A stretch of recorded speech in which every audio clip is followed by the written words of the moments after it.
Hey, welcome to the game. How you doing? This is the Great American Experience. I'm Wizard of Oz, and this is not my show. Nope. Um, I'm just a guy behind the curtain, pushing buttons, pulling levers, making this available for you guys. So this is your show. Do with it as you wish. Just don't be a dick. We'll get it going.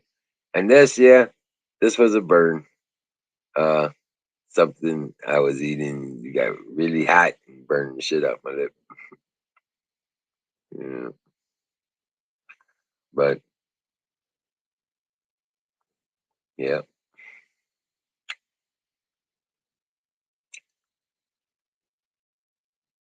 Welcome to the show. And fire in the bowl.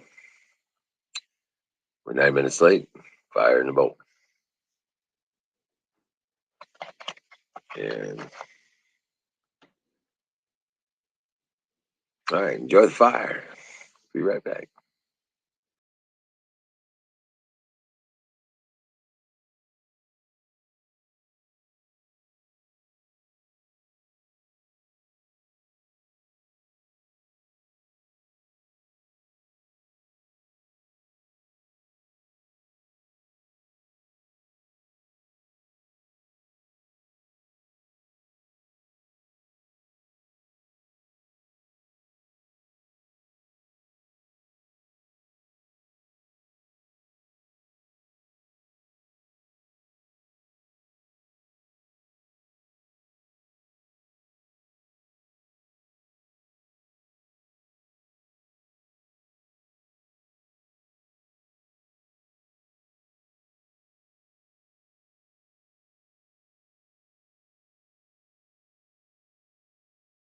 Hey, welcome in. I was just waiting around for you guys to show up. Don't go nowhere. We're still here. Come on in. I'll be right back.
Hey, Reagan. I'm late, huh? Is that my fault? I don't know. It's okay, though.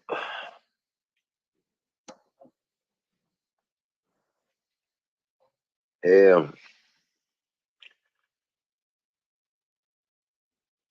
What's up, Zoom? Welcome in. Ranger's doing good. Princess had the collar on this evening, and I think she's starting to get the message.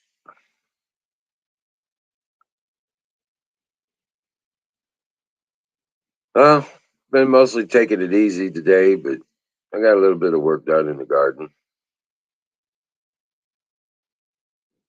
Pier points are marked out. The last rows I got to form up are tilled. Tomorrow we'll go get another thing of wood chips, and I'll form up those rows and set them in wood chips and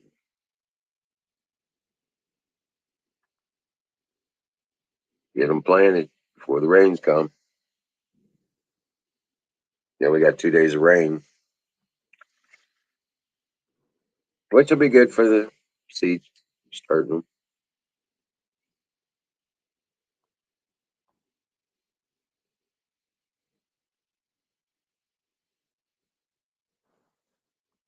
Yep. So that's all going to be awesome.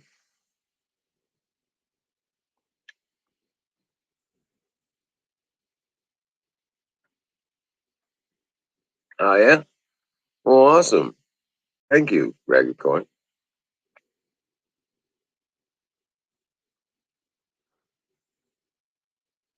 Hell yeah.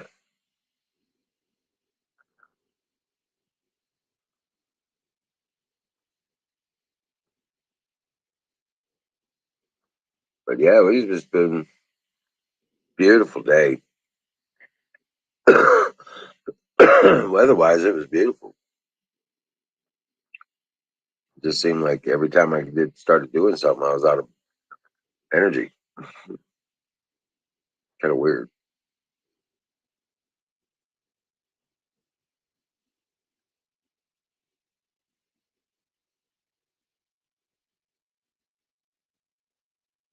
Well, Major League Fishing, huh?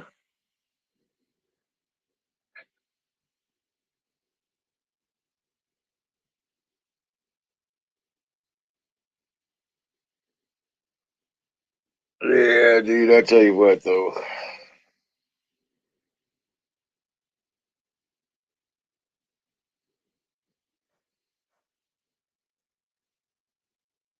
just hey, Elvis.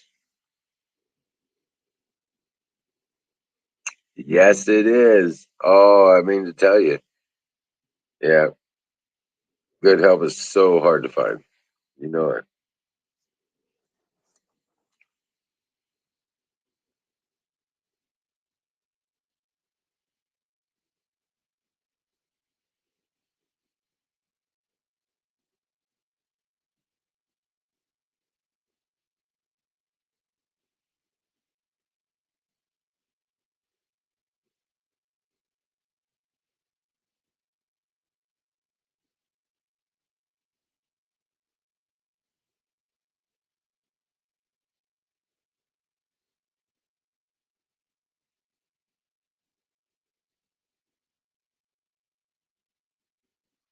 They get their fishing boats for free, lucky bastards. That's funny. Why you say that, Elvis? Though.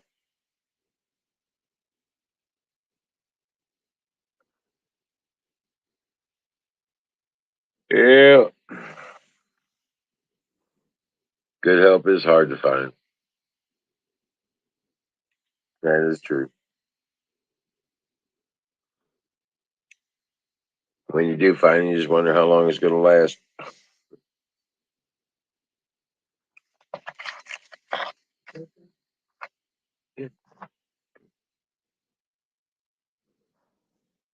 Right? Hey, Mikey B.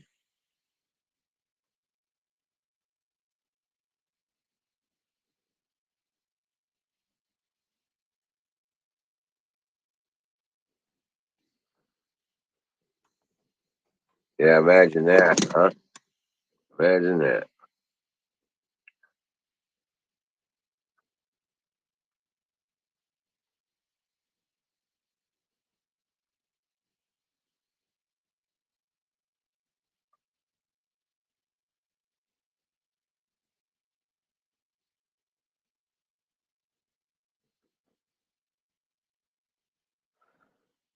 Oh shit, man.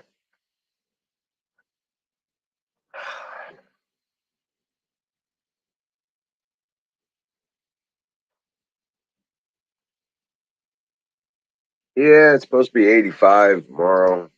Partly sunny. Should be nice. Be able to get a lot of work done. It's going to be dry than it's been in 2 weeks. The last 2 weeks we've been working in rain, in between rain showers and shit. Makes everything heavy, mucky. There you go.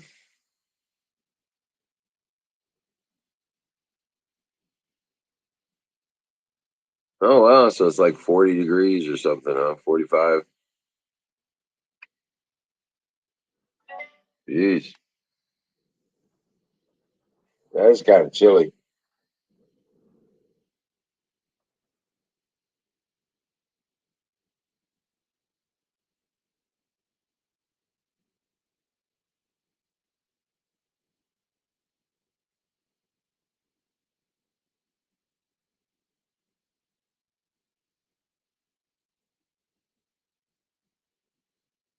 Around 97. Holy shit. That's pretty hot, dude. For real early to be that damn hot, actually. At least around here. Imagine Don T's gonna get a fucking roasting. Mr. 130 degree temperatures. That's some shit. That's some scary shit, actually. 125, 130 degree temperatures. Yeah, that's just fucking. Are you serious?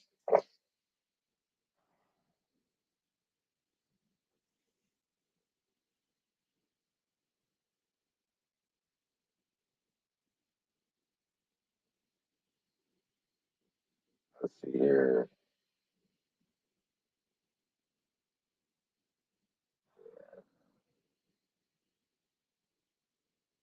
86 degrees and partly cloudy tomorrow. Beautiful. Overnight low down to about 67 degrees. Tomorrow night starts raining after 1 a.m. or around 1 a.m. And then it rains for the next 2 days. So got to get those seeds in the ground tomorrow. Hell yeah.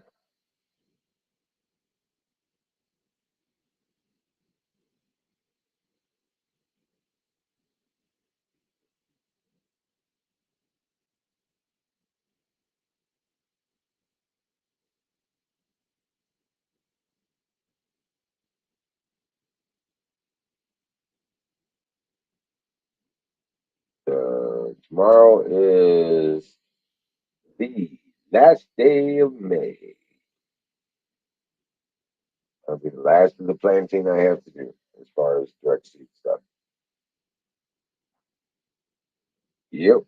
So we're gonna be kicking ass.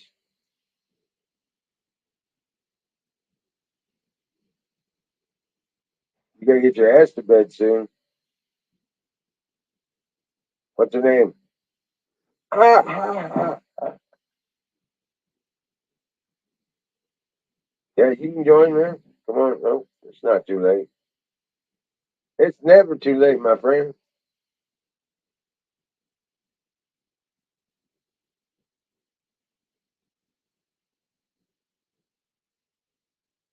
Come on up.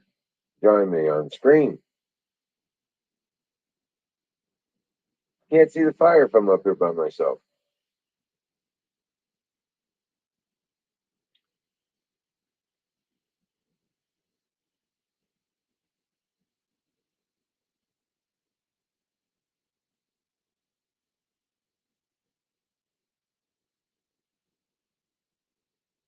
Oh, you gotta get to work as early as fuck, huh? Ah, well, that sucks. Well, not really. You got work, man. Be grateful. And do the responsible thing. Yeah. But yeah, fire in the bowl in the meantime.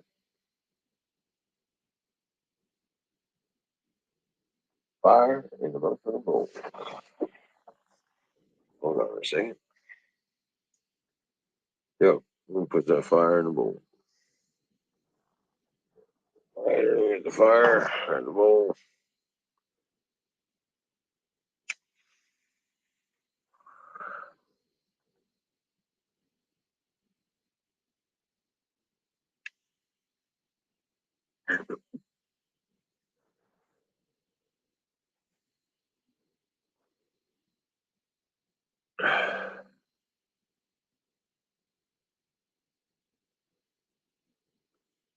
She's been on the throne for 65 years. Yeah.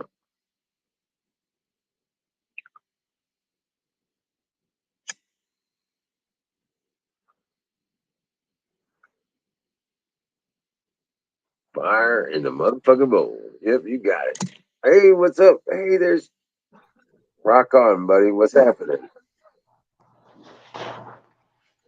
Hey, how you doing? I'm doing pretty good, actually. I'm doing okay. Good. Kind of had a uh, not a lazy day, but kind of a take it easy kind of day. Those two. Yeah, finally quit raining and sun came out and beautiful day and fresh and clean air and it feels good.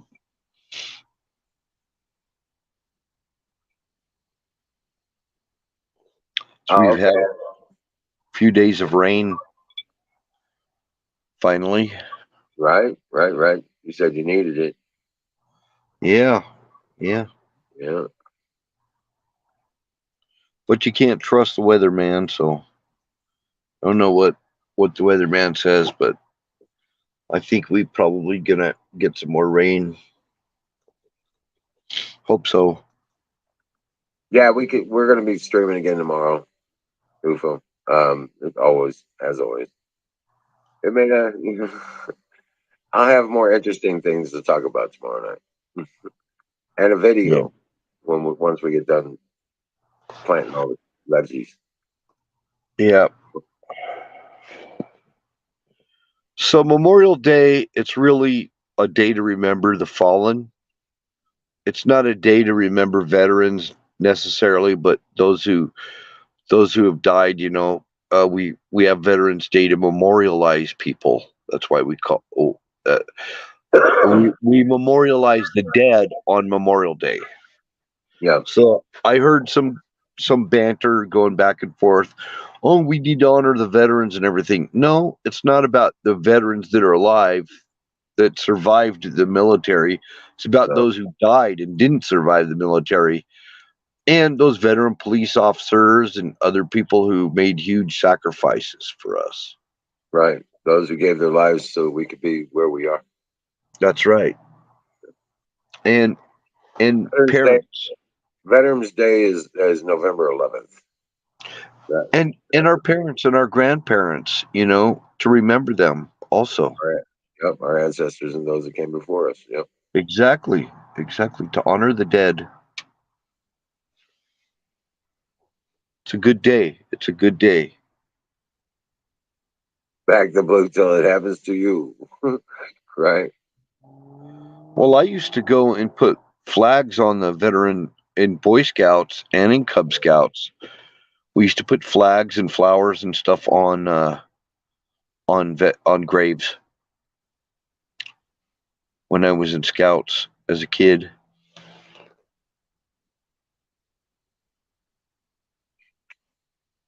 Right. So, hello, Platoon and Ragged and Mikey B Yeah. Yeah. Mikey B. Raggy, they're up early. Up early. God and bless you. UFO. UFO's in here, I see, Yeah. and probably some more lurkers that I don't know.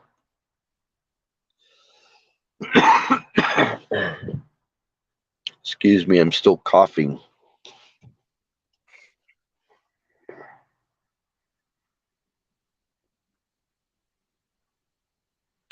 Yeah, we have a monument called the Tomb of the Unknown Soldier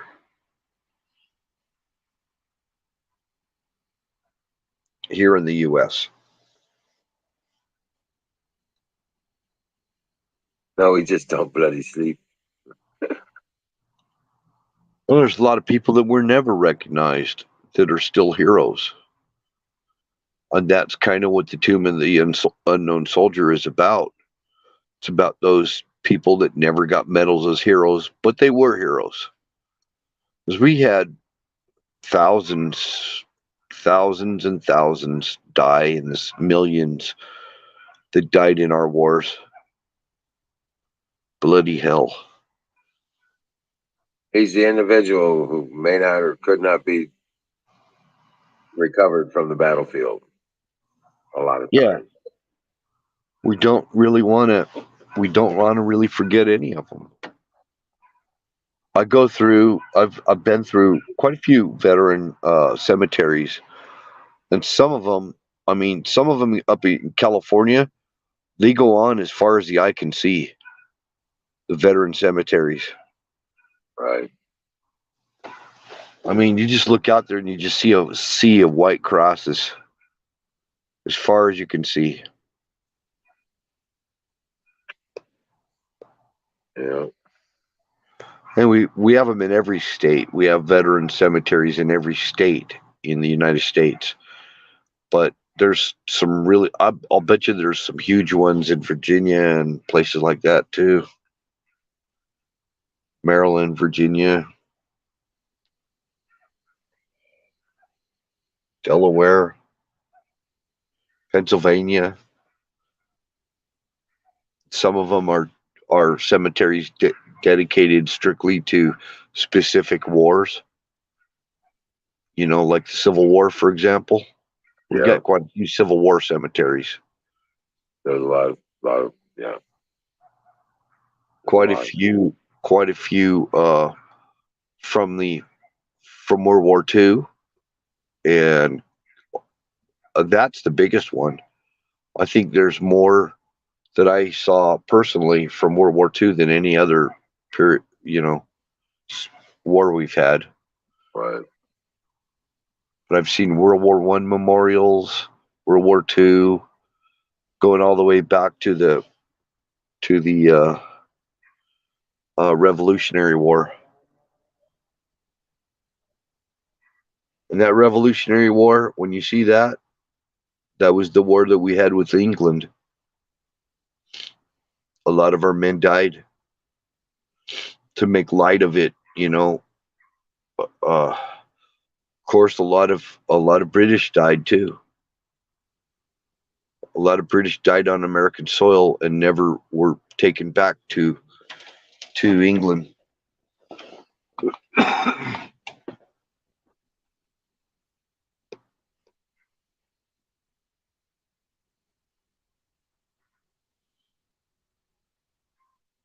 And a lot of people were taken out of England and sent to other places.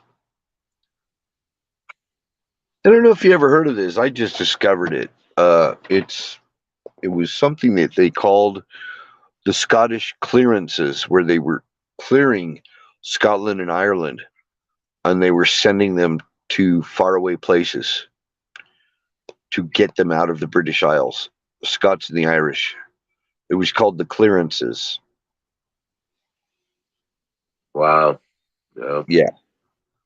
Yeah, there's more Irish living in the United States than any country, including Ireland.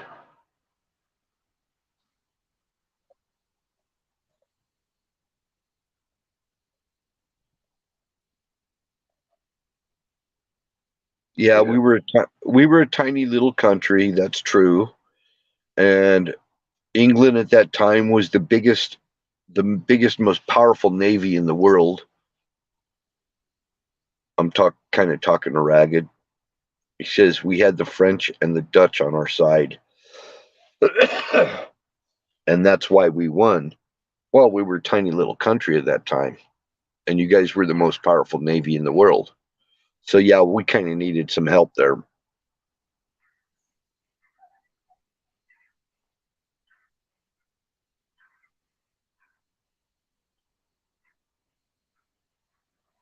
But yeah, no, it's one of those things. Just a weird energy day. Yeah.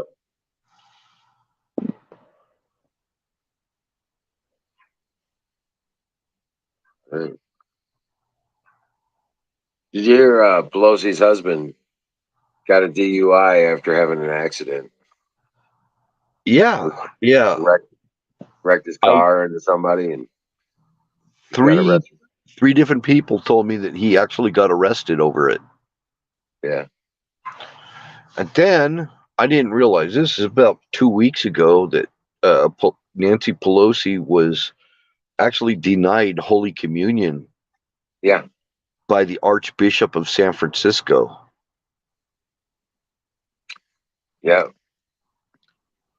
And I heard a while back that Biden was denied Holy Communion unless he changed his stance on abortion. And I don't think either one of them will change their stance on abortion. And these these bishops, they you know told them to restrain from receiving Holy Communion. I think they did this. They were scared actually to do it. They were scared to do it. They were like very reluctant because they were such high profile people.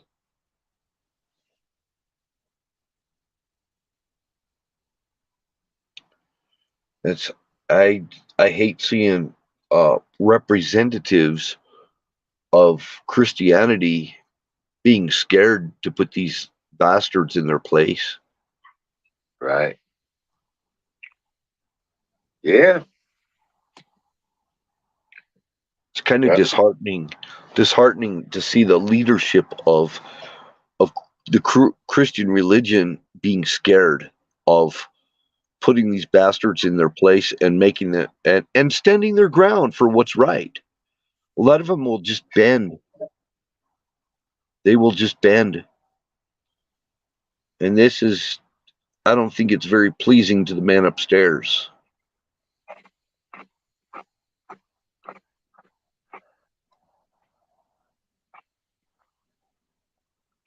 Well, I have a feeling they're not really heartbroken about that either. Yeah, I don't know. I don't know.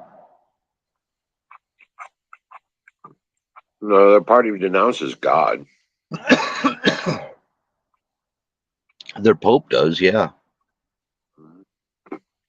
I heard the Pope say it. The Vicar of Christ.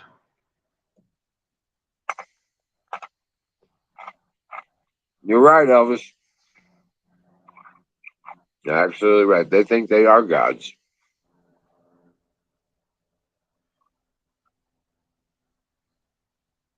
Yeah, That's where it boils down to. that's true.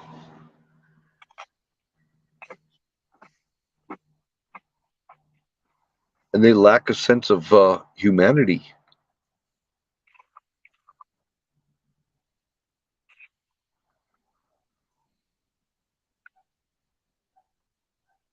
I don't know, dude. I'm not Catholic. I'm not either.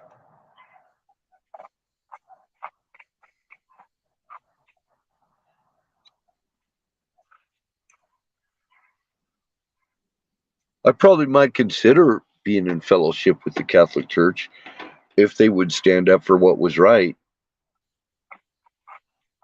about more things than just that one thing I mentioned. If they'd stand for something and resist, worldly dogma that's destroying things, Yeah, Mikey and B. they don't show any fortitude. So that's not really anything I want to be part of.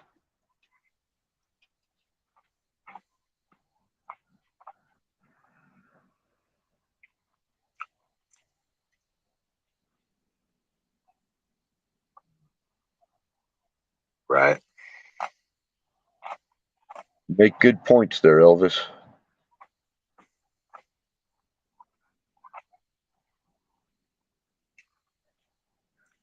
Have you heard about Taiwan and China?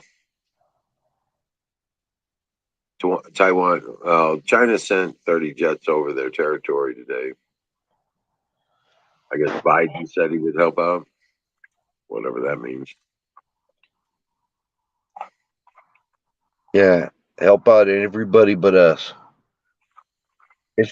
If we didn't have this regime in power, uh, this crap wouldn't be going on. Ukraine wouldn't be happening. China wouldn't be happening. I mean, Taiwan thing. We just got a weak government right now. Very weak. Very anti-American. Anti-American. That's what it is.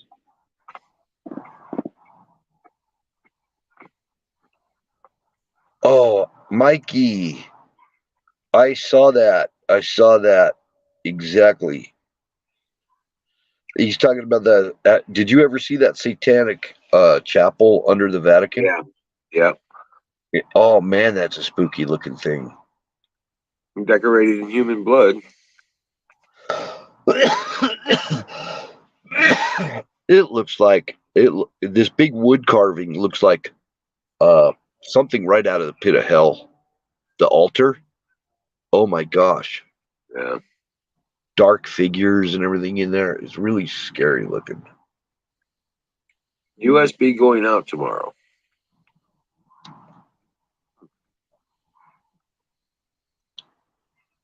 Welcome in, Robert.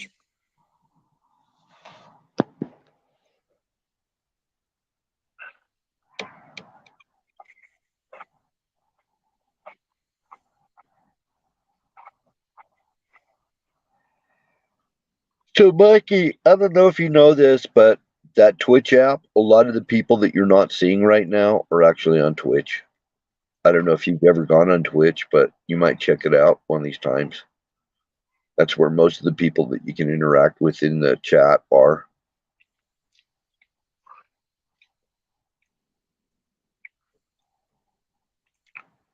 And Roberts, same thing. Like you guys in YouTube, I mean, filling up a little space in there, but most of the people are on Twitch on the game. Just so you know. Yeah. I have a link. I'm just making you aware. You know, do whatever you want. I'm just making you aware of that. Right. I'll put up a link for you too. Just so you have it, just in case you need it.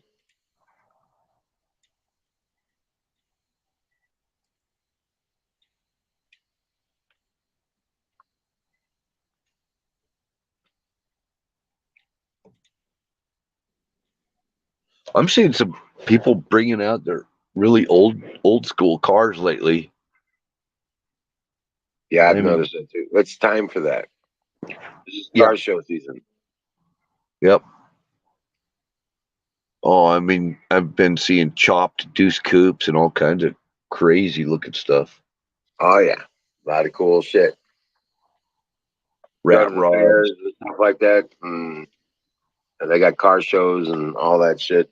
That's what I was hoping that my Ford Probe GT was going to be fixed, because I could have taken it down and actually put it in the show. I think a lot of people also are kind of saying, "Screw it," to buying a new car. I'm gonna drive my cool car around. Yeah. And a lot of people there, I'm seeing pickup trucks and stuff like that parked in people's driveways, and they're using their little cars, because a lot of people around here, they'll have like a small car in their driveway and a pickup truck, and they're not driving their, gas guzzlers right now. And you know what the funny thing is? Those older engines and stuff like that, they still get like 17, 18 miles a gallon. Yeah,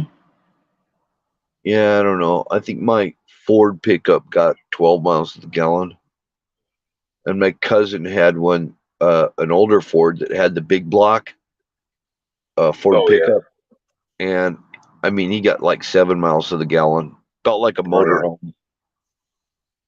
7 miles to the gallon. That's harsh. Yeah, that's pretty rough. Yeah. My brother's 1-ton gets about 10 miles a gallon, maybe, if it's not loaded.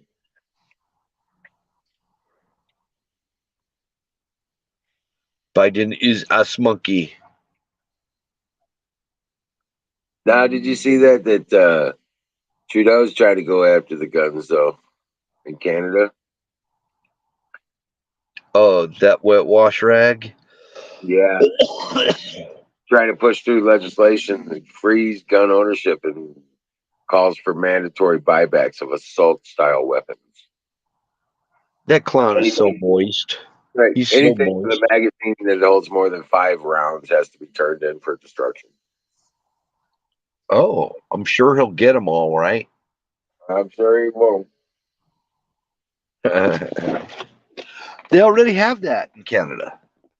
That's that's a law that's been around for quite a while. Maybe they're talking about ones that are grandfathered in or something.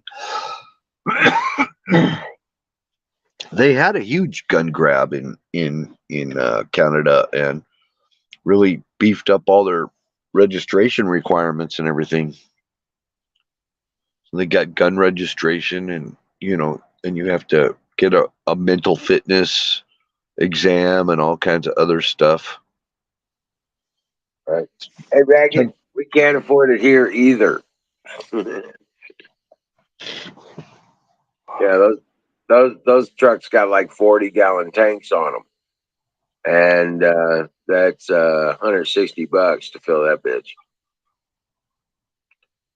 And then each gun that you buy in Canada, you have to get a special permit for each one. Hey, Diesel. Yeah, we see you. You don't know how to use Twitch. Right on.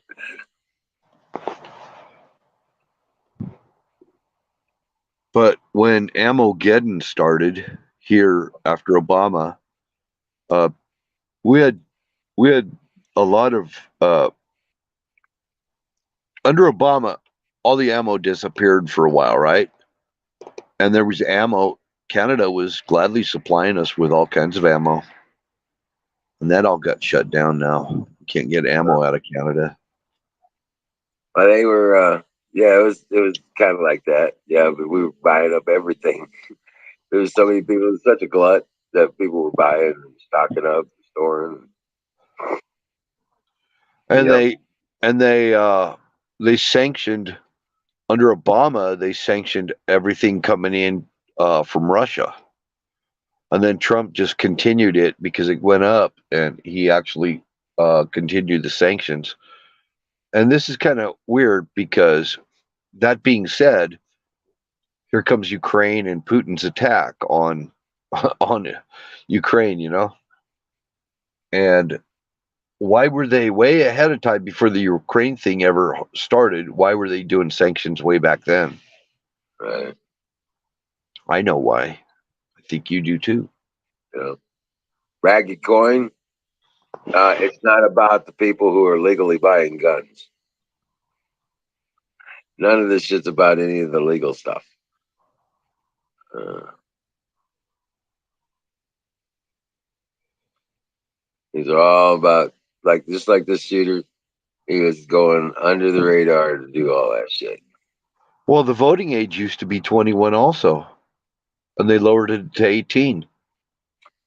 Why don't they bring Originally, it? you had to be Why a don't they? landowner. Why don't they bring the voting law back up to 21 too? They'll let you go in the military. You could drink on a military base and all that, but you can't vote and you can't own a gun and blah blah blah. You're old enough to die at 18, but you're not old enough to vote. Right. What the hell? I went through that in the army. I think it's stupid. What? I voted when I was 18. And the I service? did. I couldn't. I couldn't. Voting wasn't until you were 21 when I was in. I It never heard that. No. must have been Carter that changed that. I don't know. I voted for Reagan in his second term. I was 18 years old. My first election.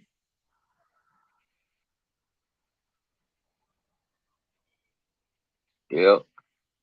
Yeah, Mikey. It's just that the left has heard that over and over again. Only one thing that stops a bad man with a gun is a good guy with a gun. Yeah, they just walk right around that. They don't. There's no logic in anything what they say or do. Unfortunately, no. No, there's not. Even when I say, the Second Amendment protects all your other amendments, they don't care. They don't care. I've heard that. The Second Amendment protects my other amendments. You know what? Nothing protects your amendments. You have those amendments, dumbass. Well, they do in Scotland. We're just reminding you that we have those. No matter what you do, you can't take those amendments away from us. Yeah, it's not given to us by our Bill of Rights. It's ensured that government is not supposed to be able to mess with it. Yeah, see, Ragged, our government didn't give us those rights. Nope, we don't They get those rights because of that. government, you're, and the habeas corpus, that is your rights that are just recognized as human rights. So Yep. a lot of our laws are based on your laws in England. England, as he spelled it. Magna Carta. What? Magna Carta is pretty close. The Magna Carta, yeah, and all that. That too. Habeas corpus, Magna Carta. All of that was the predecessor to American law. And it's part of American law. We're still a young country. We're an experiment. They've never had a government like ours. Welcome in, Shadow Man. Hey, Moggies.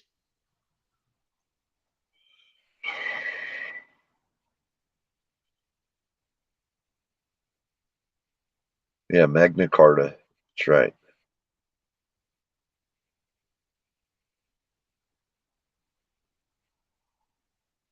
There are no laws when you get 12 miles away from English shores. There are no laws, only maritime law.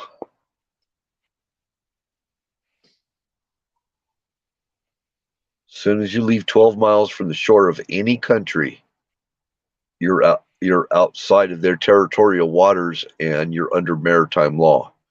That means you can have guns, you can have whatever you want 12 miles offshore.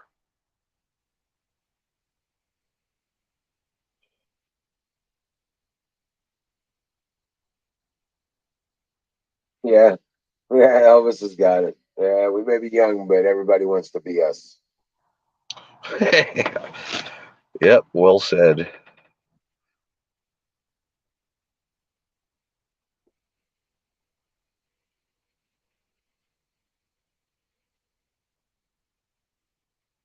So, I mean, if I decided to leave the lower US for Hawaii or Alaska, uh, I could basically still be under American law. I'm just crossing through maritime law. And as soon as I get 12 miles offshore, I take down my American flag and my pirate flag goes up. I do canoes. And if you really piss me off, I'll raise my red flag, which means everybody on your boat dies.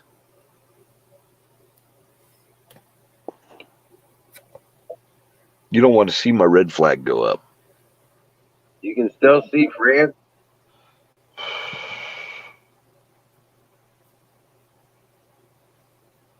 How you doing, canoes? How's your weather out there? It was hot today. Yeah. Got up about, I'd say heat index was about 95. Oh, wow. Yeah. Wow. When I was out later in the evening, I had to run up to the corner, and it was like the air temperature was 88. So, and if you were standing in full sunlight, yeah, it was like 95. It was ick. Yeah, we're only supposed to get up to 85 tomorrow and partly cloudy.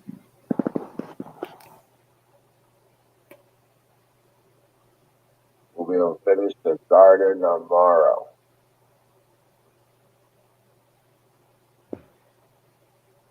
And then we'll start building the fence. Well, I've been learning a lot about pirates there, Ragged. For a lot more than one little show. I'll see if Donald Trump will give me a letter of marque for New Hebrides, and I'll go claim an island in the Hebrides. Post an American flag on it and see what the hell takes place after that. Let me know how that works out. Right? Yeah. Maybe AOC will give me one.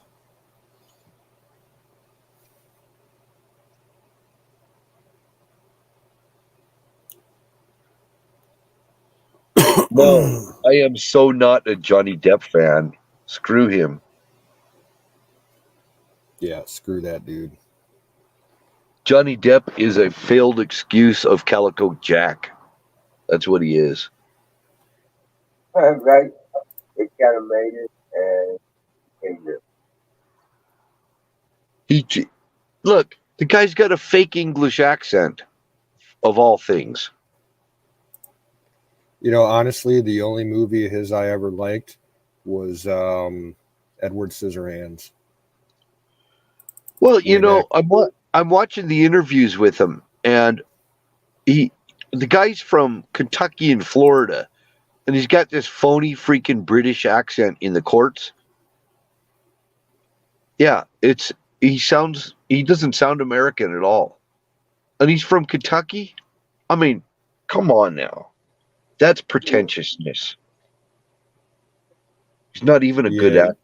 Like, I don't follow the news about him at all, but it's hard to, you know, because the headlines about him are everywhere, so you're always seeing it. I saw yesterday that I guess the trial is like in recess right now, so he left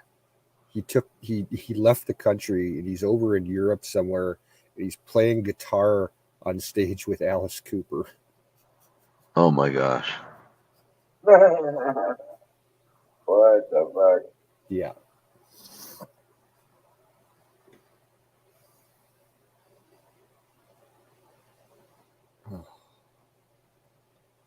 Well, anyway, I'm not impressed with his acting skills either.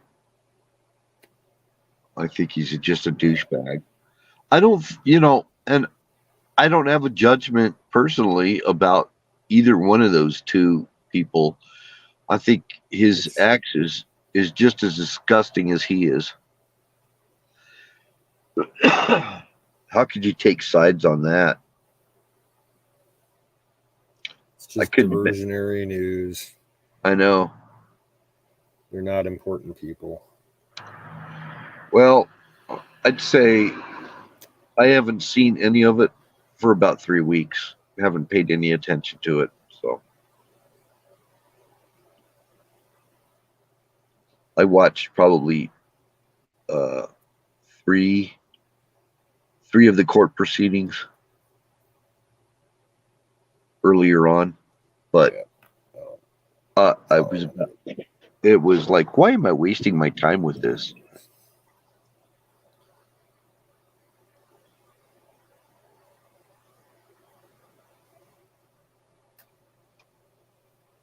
Yeah, we're all broken, just some more than others.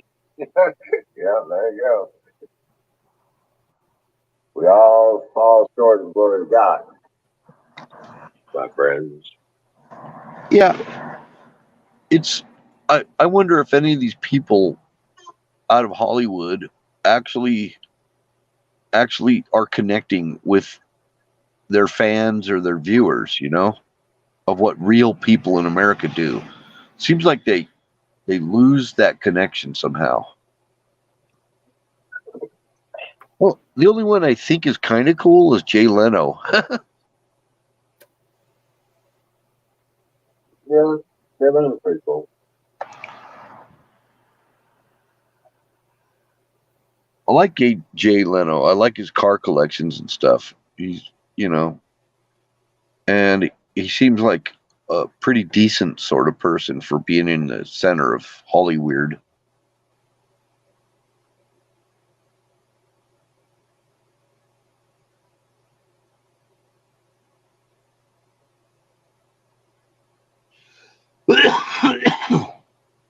You know who's good too? Kurt Russell. He seemed to be, yeah, he seemed to be all right.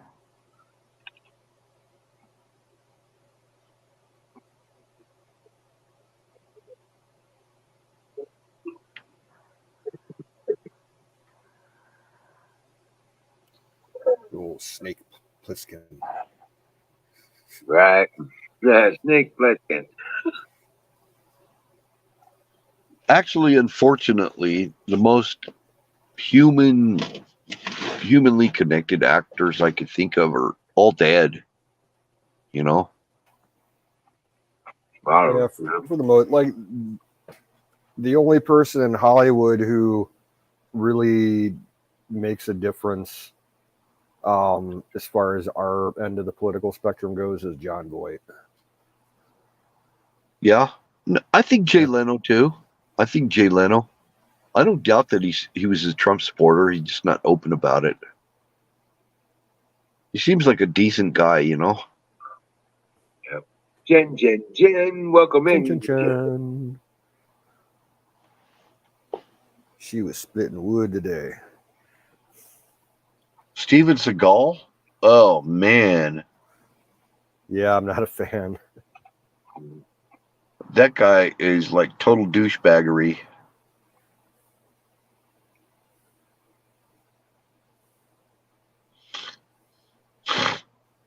What was that movie? We called it out the other day with Keanu Reeves.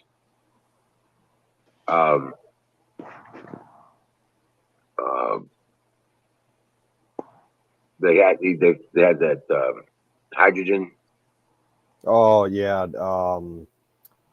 Chain reaction. Yeah. Chain reaction. Yeah. Yeah, Big Trouble in Little China. Moggies. That was a bizarre movie. It was entertaining for sure. Yeah, Platoon. Hamburger Hill was a good war movie for sure. Hey, I like John Wayne. I really like John Wayne. I was a big fan of John Wayne. Yeah, I've been actually catching up on a bunch of old John Wayne movies the last couple of months.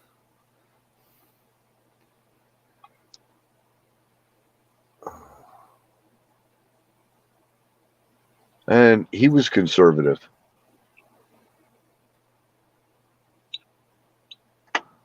And was it Bing Crosby? No. It was Bob Hope. When he made that comment, must have been a Democrat. I've been trying to figure out what movie that was from for a long time now. He's like in a conversation with some other dude and a chick, and they're like, well, Democrats are they're kind of like zombies. You know, they just have this lifeless look about them in their eyes, and they just randomly wander through life without caring or feeling or anything. And then he's like, oh, you mean like Democrats? Yeah. Oh, yeah. That was an old clip too, yeah. And he actually was a conservative and a Republican. Yeah. Bob Hope was.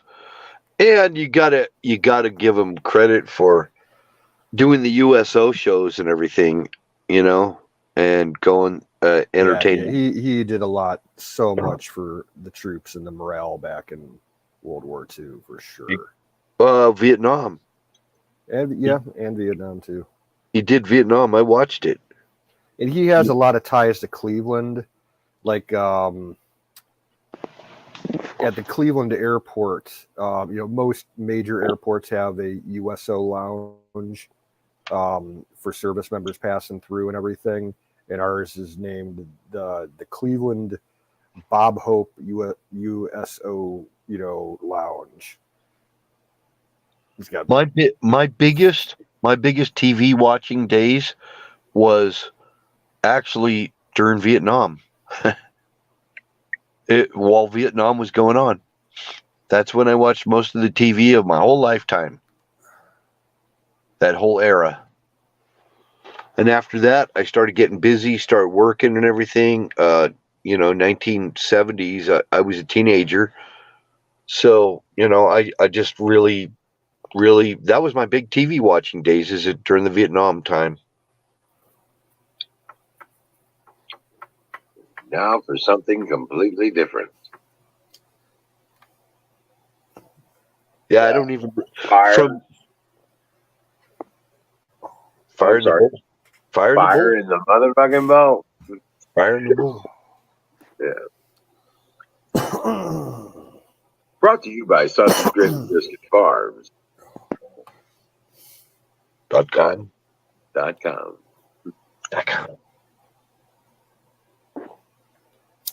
Hey, speaking of which, our .com girl, where is she? Kimmy? Kimmy.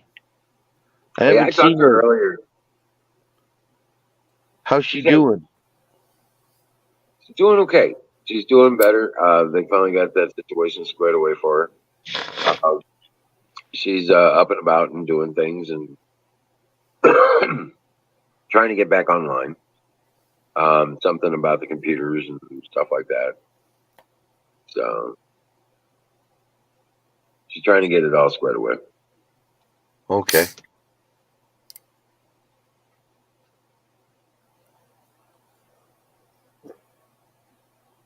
Yeah, I turned 20 years old in 1980.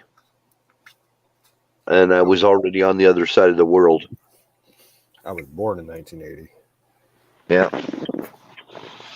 I was on the other side of the world in 1988, in the Middle East, to be exact. Man, I feel old now. Nah, I'm not old. Well, I feel, yeah, no. Yeah, no. I don't know if it's feeling old, but boy, today I just felt sapped of energy. I was like, what the hell's going on with this? Still got some stuff done.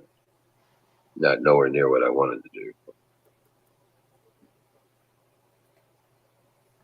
Well, I'll just tell you what, people, the older you get, the more you realize how time slips by. Yeah.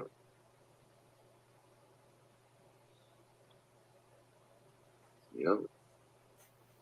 Doesn't seem like it when you're young, but man, you just blink and it just goes by you.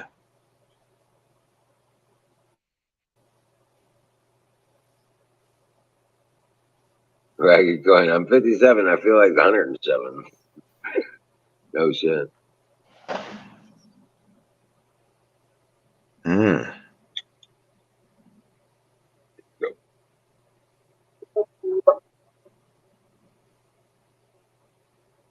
Oh, but you know what? I'm gonna live till I die. I guess I'm not any older than any of the rest of you because I'm not a day older than water.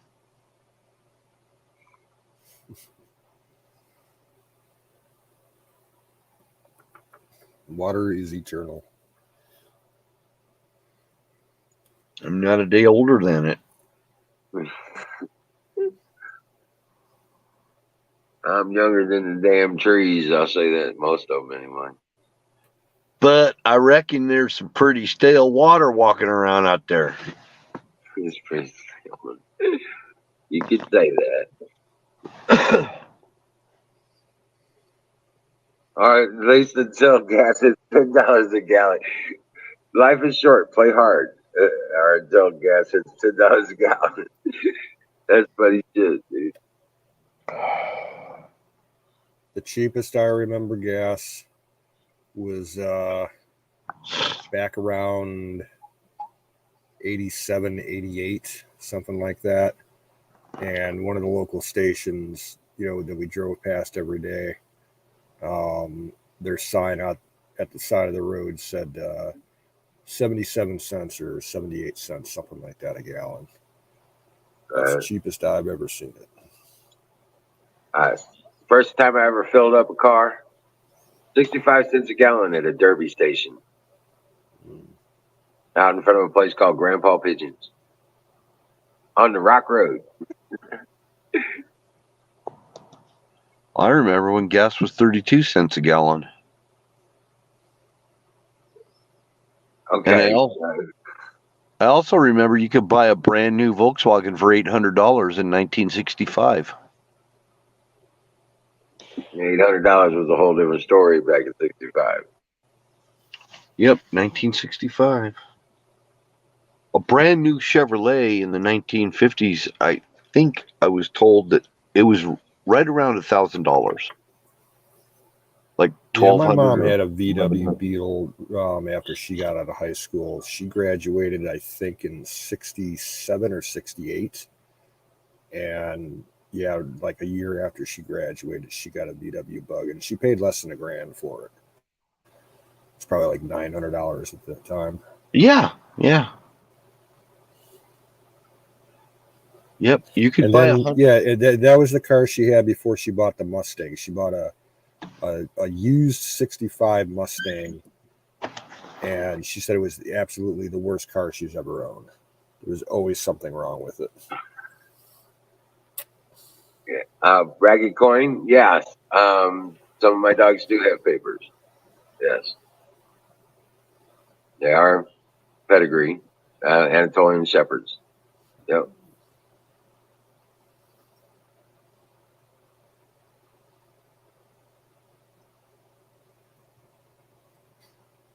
Ford Galaxy 500, I remember those. Those were the competitors for the Cougars. From Mercury, yeah. Well, I don't think I was old enough to drive when gas was 32 cents a gallon, but I do remember it. I remember my grandmother filling up her Cadillac with, she used to say, fill it up with Ethel. And they were full-serve gas stations back then. And she had a Cadillac in the 1960s. And it was I believe it was 32 cents a gallon, if I remember right. Colonel Shaw's in the house. Salute. So for a $20 bill, you could fill up your tank, no problem. Shit. Back when I started driving, dude, all I needed, if I had a $20 bill, I was picking up a chick and going to a movie and getting dinner on the way. And a phone call was a dime. That's where the term drop a dime, you know. Yeah. And a phone call was a dime in a phone booth. And then everybody was complaining because they raised it to 25 cents. Oh, and then that was a big thing too, yeah. And then it went to 50 cents for a 3-minute phone call. I mean, they just kept jacking it up and jacking it up. Well, I remember we still had payphones when I was in high school in, the mid to late 90s. And they were still, in middle school, they were 35 cents. And then they jumped it up to 50 cents a call. Probably around 96. Yeah, that's about right. Sometime around that time. Yeah. Yeah, Glass Mafia. That's called Death Fuel, DEF. Basically bull piss. Yeah.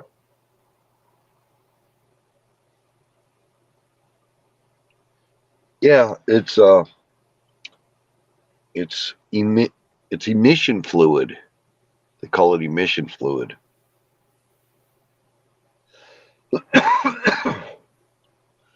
And it does no good. Diesel exhaust is not even bad on the environment at all.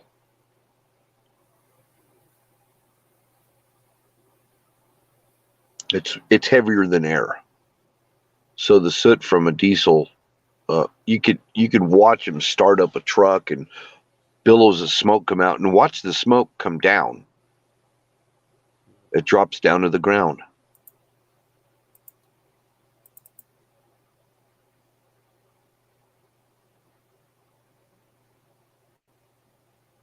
Yep.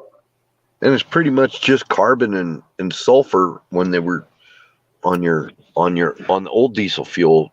They used to not take the sulfur out of it. Now they take the sulfur out. But they got a big market for sulfur, so they separate it at the refineries and ship it out to fertilizer plants and stuff to make ammonia sulfate and things like that.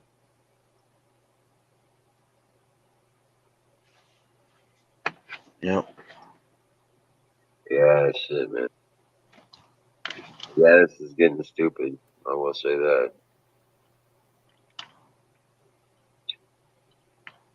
I have no idea what a 1956 Bedford is. Yeah. See, Colonel drives a Ford. There you go.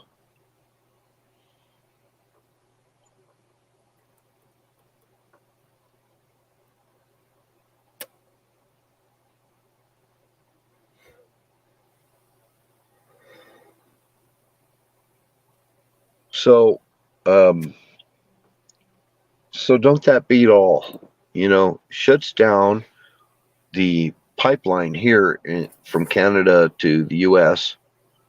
Biden does, and then he puts sanctions on Russia, so we can't buy Russia's oil, which we were buying, and like that's gonna do anything to Biden. I mean, like that's gonna do anything to Putin, and then he doesn't, and then he doesn't give any new oil leases on land. So there's no new oil leases. They can't build any new refineries. Trump was opening it up so that they could start building new refineries and everything, and Biden shuts it all down. Everything. So I think everything that I've seen Biden do is anti-American. Every single thing that he's done. No, for sure. There's not a thing. If you can name one thing that's pro-America, I'll listen to it, but I may not agree with it because I think a lot of things that people think that he's doing for the country, he's not, or there's something wrong with it that's anti-American, and I can prove it.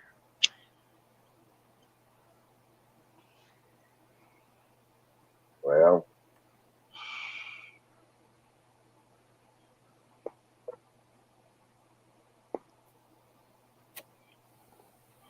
I don't want to go to England. I only want to go to Scotland. I don't care about England. Sorry, Ragged. And the only way I'm going to get there, I'm pretty sure, is with my pirate ship. right. Hey, if my screen goes down, I'm done for the night. I haven't had to start the generator yet, so I'm really happy about that. But I don't know how much longer my power is going to last on solar. So, but if I go down, I just want to let everybody know. Yeah. That's what's up.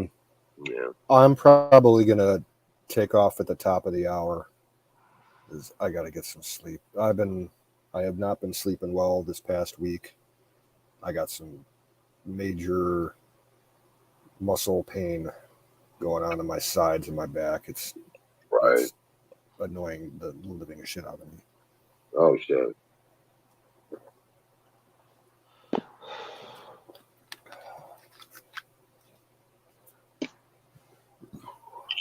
But yeah, rock on, man. Actually, I found out. Fire in a bowl. You found out what, Bill? I found out that a lot of the British ships back in the day weren't even British; they were French. They were constructed. They were built by the French, yeah. Really? You fire it.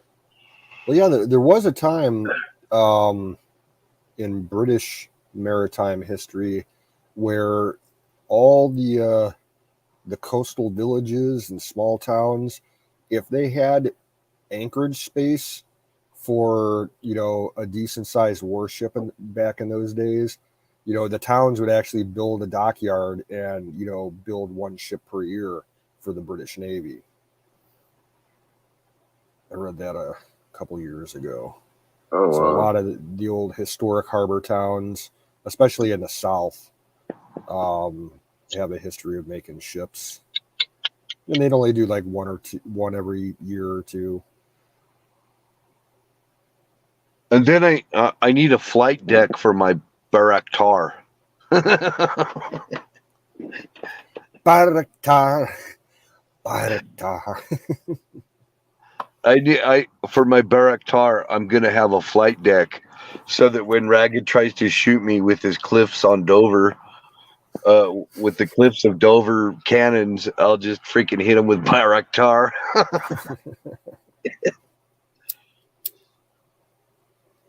So much fun to cruise. I've got connections with the Turks. Oh, What's yeah. what's his name? Our Turkish friend that used to come on here. I know who you're talking about. He's been gone for a long time. What was it? The last part was body. Yeah, Yo Body or something. So yeah. I mean, I got connections with the Turks now. I can get a Bayraktar. Bayraktar. Bayraktar. Bayraktar. Bayraktar. Yeah. Yeah, Bayraktar.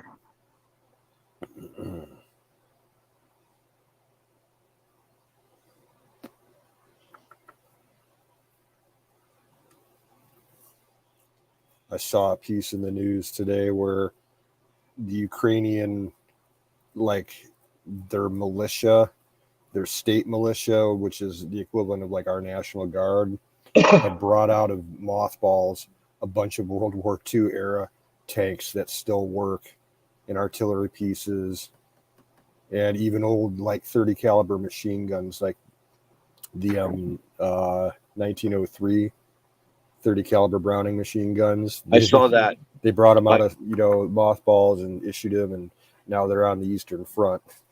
Yep. Probably where they started too. Yep.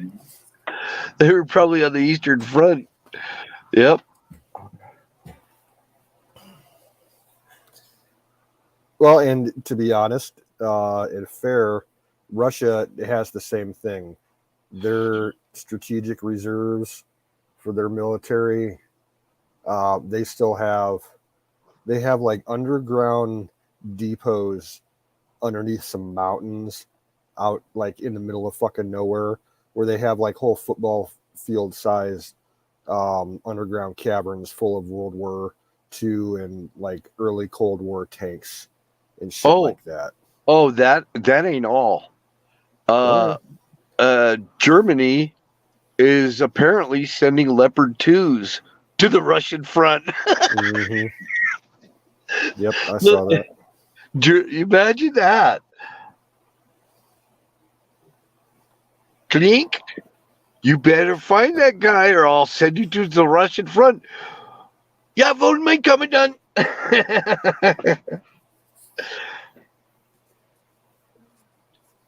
Yeah, you don't want to go to the Russian front now. Bayraktar.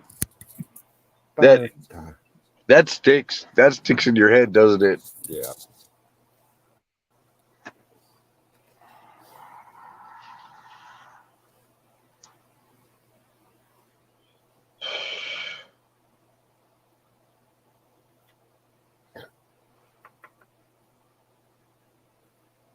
Well, I'm wondering how many of those weapons that we left in Afghanistan actually got shipped up to Ukraine. Because I got a feeling some of them might have found their way up there too. Well, for the most part, ISIS took them, and which actually is Chechnya. Well, yes, there are Chechen parts of ISIS. You know, they have it. There's ISIS isn't just, you know, Afghanistan and Syria. They have branches all over. Oh yeah. But yeah, Well, but they're savvy. You know, if they get a whole bunch of shit like that, you know, if they'll save some of it for their own use, but yeah, they'll sell the rest of it to whoever the top bidder is, for sure. the Free Syrian Army, actually, they just joined forces with the Chechens. And the Chechens, they're some nasty people. Yep, they are ruthless.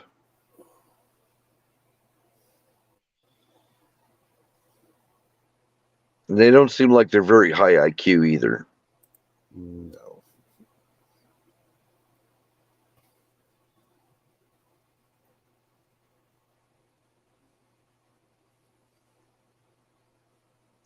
Probably somewhat like what I'm familiar with. They probably shoot their own troops to set an example of, if you fuck up, this is what happens.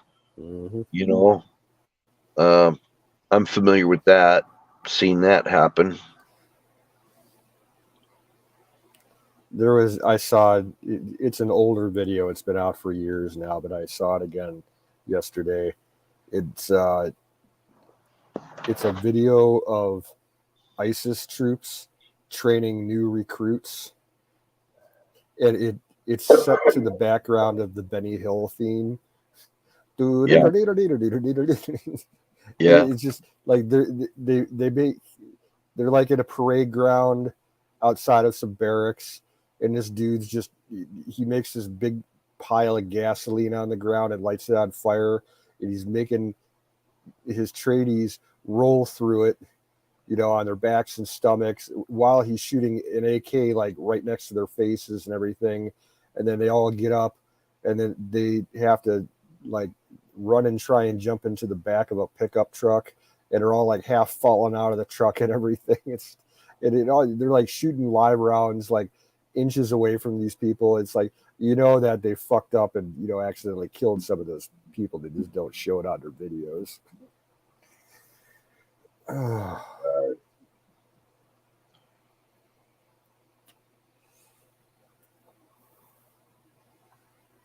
So this soldier that got shot while I was on guard duty, I called it in, and I found out that the sergeant major of that other military had found one of his guards sleeping on duty and grabbed a hold of his weapon and shot him with it, and said, "This is what happens if you fall asleep while you're on guard duty." It was basically what he told all his troops, and they're allowed 3 deaths per month for training purposes. That's pretty much on par with the Chechen, however you want to pronounce it. And then if you want to get like super crazy, over in China, like the sergeants that are in charge of all the recruits and everything, and even standard, you know, full service units, they have full discretion to kill any of the troops below them for like the most minor infraction. Like if you show up for inspection and your boots aren't cleaned, you could get shot. Right.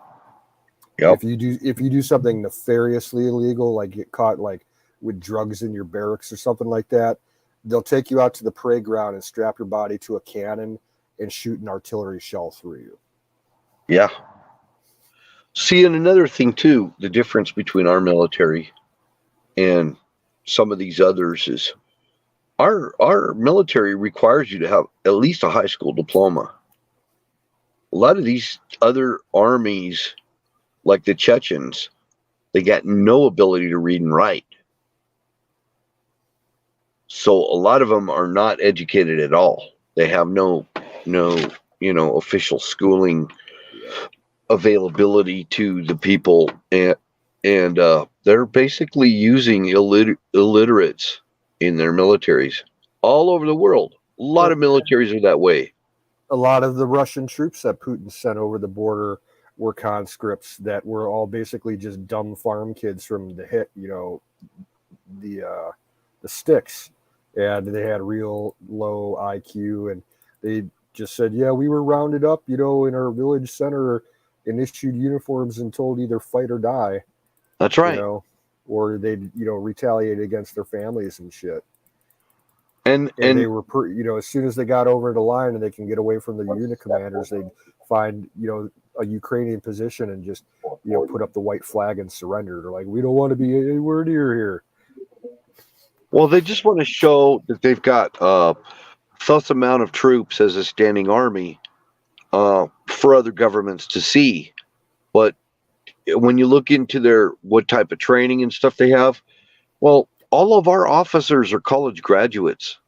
Yeah. That's not the case in most of those countries, probably even in Putin's government, in his military. I mean, a lot of these countries, they'll just pin a medal on you and pin a rank on you, pull you out of a group of dudes and say, guess what? You're a commander now. Yeah, like as far as U.S. forces go, like it is possible for an enlisted person to become an officer. They call it OCS, Officer Candidate School. Right. And you have to, if you go that route, you have to sign an agreement that you'll, get a college degree within so many years, and they enforce it. Yeah. Well, I didn't know any officers that were not college graduates. That was a prerequisite, college degree and OCS. And a lot of those guys, they get turned into warrant officers. Technical warrant officers are technicals. And they're enlisted. So there'll be like your helicopter pilots, helicopter crewmen, high-tech people, stuff like that. In fact, they're considered an NCO. They're not an actual officer. Yeah, you never salute them either. You never salute a warrant officer.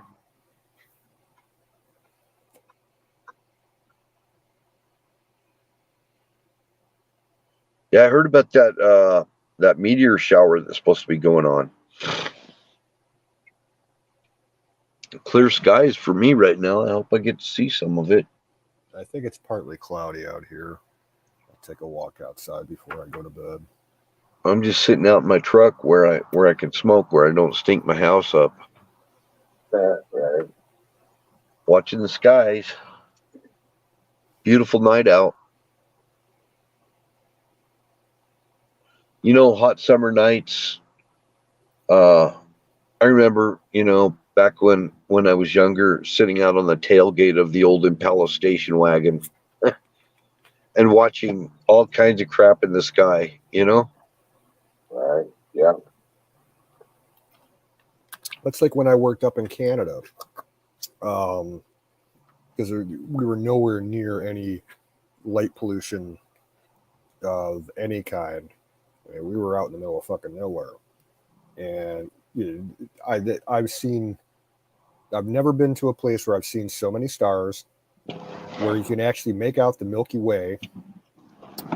You can see satellites with the naked eye, screaming across the sky at real high speed.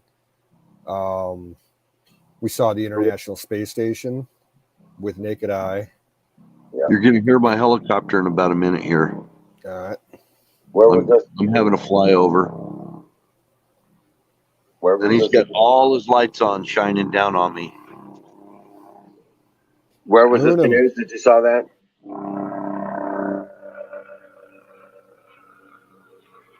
Get in the Did you guys hear it? Yeah, I hear it. Where did you see the stars like that, Canoes? Up in Canada, in Ontario, okay. where the canoe base was. Yeah, the one that. I'm sorry. It's about maybe 250 miles northwest of Toronto. Wow. Not even that far up, but I mean, you're in the middle of nowhere, so there is no light pollution.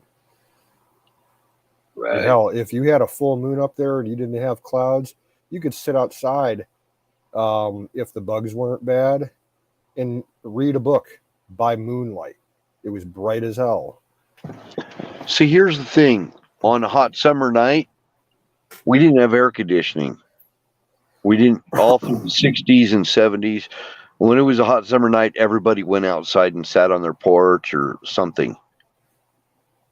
You know, or sit out on the tailgate, or in fact, we used to sleep out. We used to sleep out because the house was too hot at night. Yeah. I had more than a few occasions within the last 10 years because, you know, it was so hot in the house all day and it wouldn't bleed off the heat until like 4 in the morning. I'd set up my tent outside in the backyard and just sleep in the tent.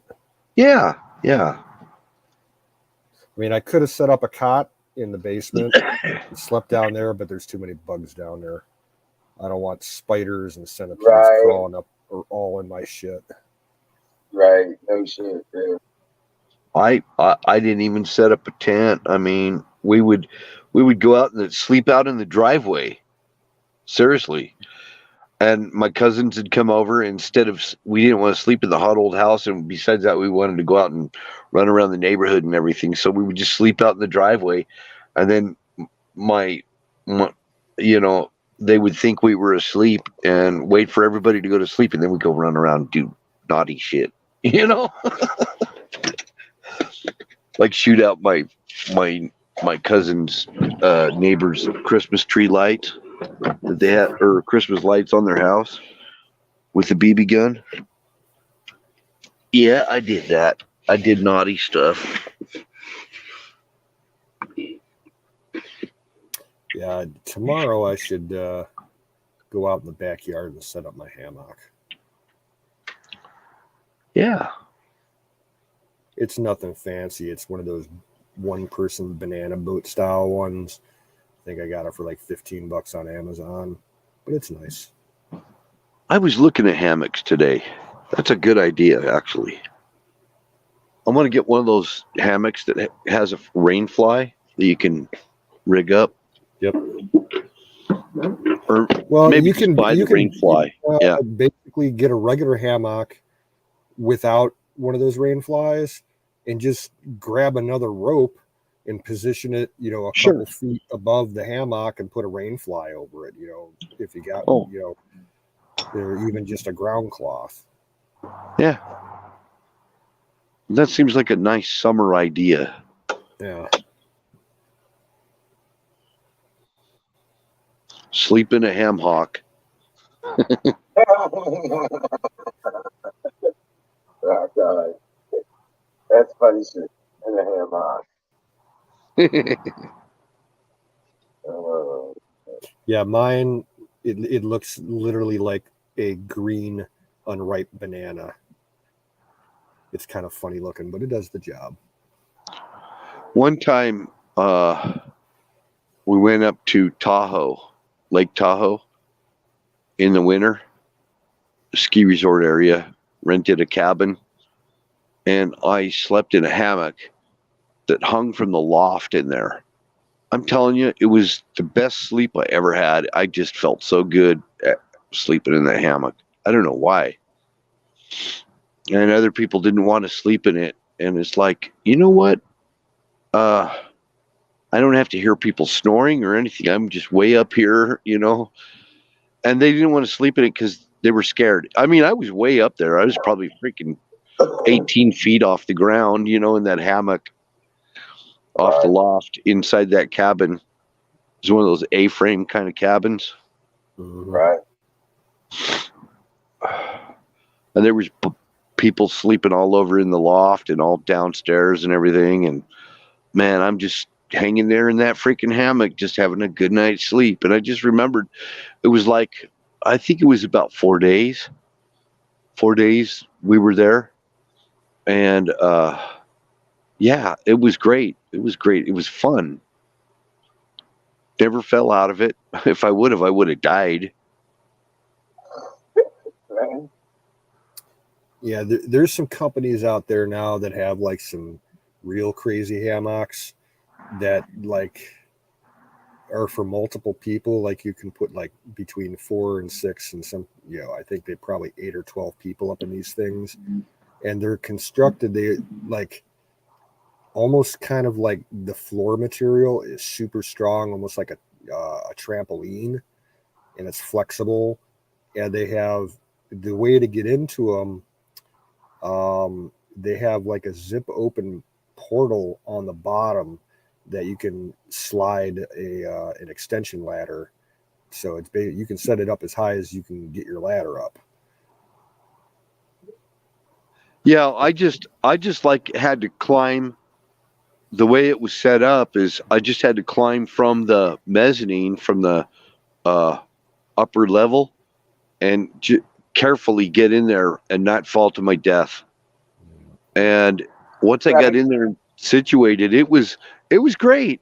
And you know what? It was cold. It was winter. It was really cold. And since hot air rises, the upper level up there in that loft was so warm and everything too. I mean, I was sleeping good in the wintertime, because it was warmer up there than what it was down below. Yeah. Yep. Nobody else wanted to sleep on it. I'm like, I'll do it,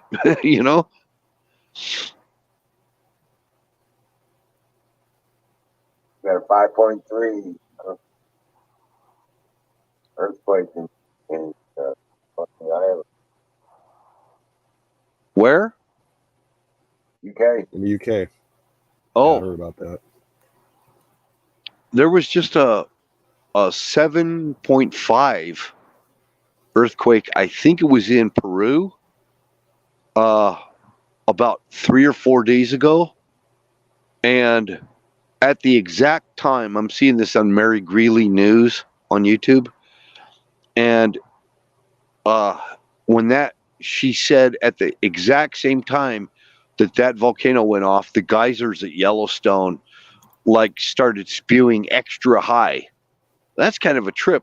Peru, South America, and having the geysers react at the same time in Yellowstone.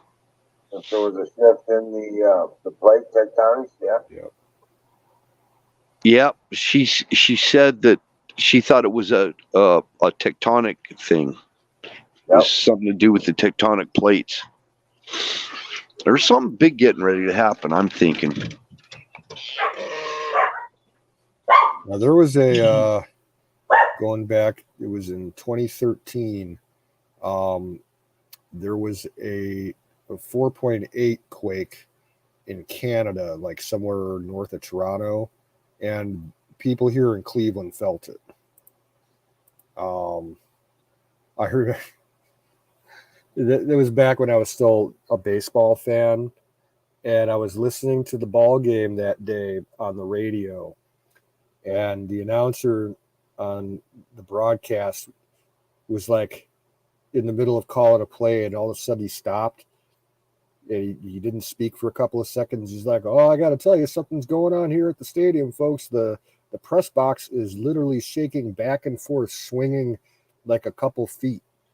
And we're all like, "Is Jim smoking crack, or is he drinking whiskey, in the press box, because it didn't compute." And then he's like, "Yeah, we got fans, leaving the area at high speed and running outside and everything." He's like, "We just felt an earthquake." And sure enough, yeah, that's what it is. People all over the region felt it here in Ohio. I didn't feel or see a thing. Oh, wow. Yeah. Oh. Well, guys, I will see you all tomorrow night. All right, Wiz. See you, Wiz. God bless you and dream well, Patriots.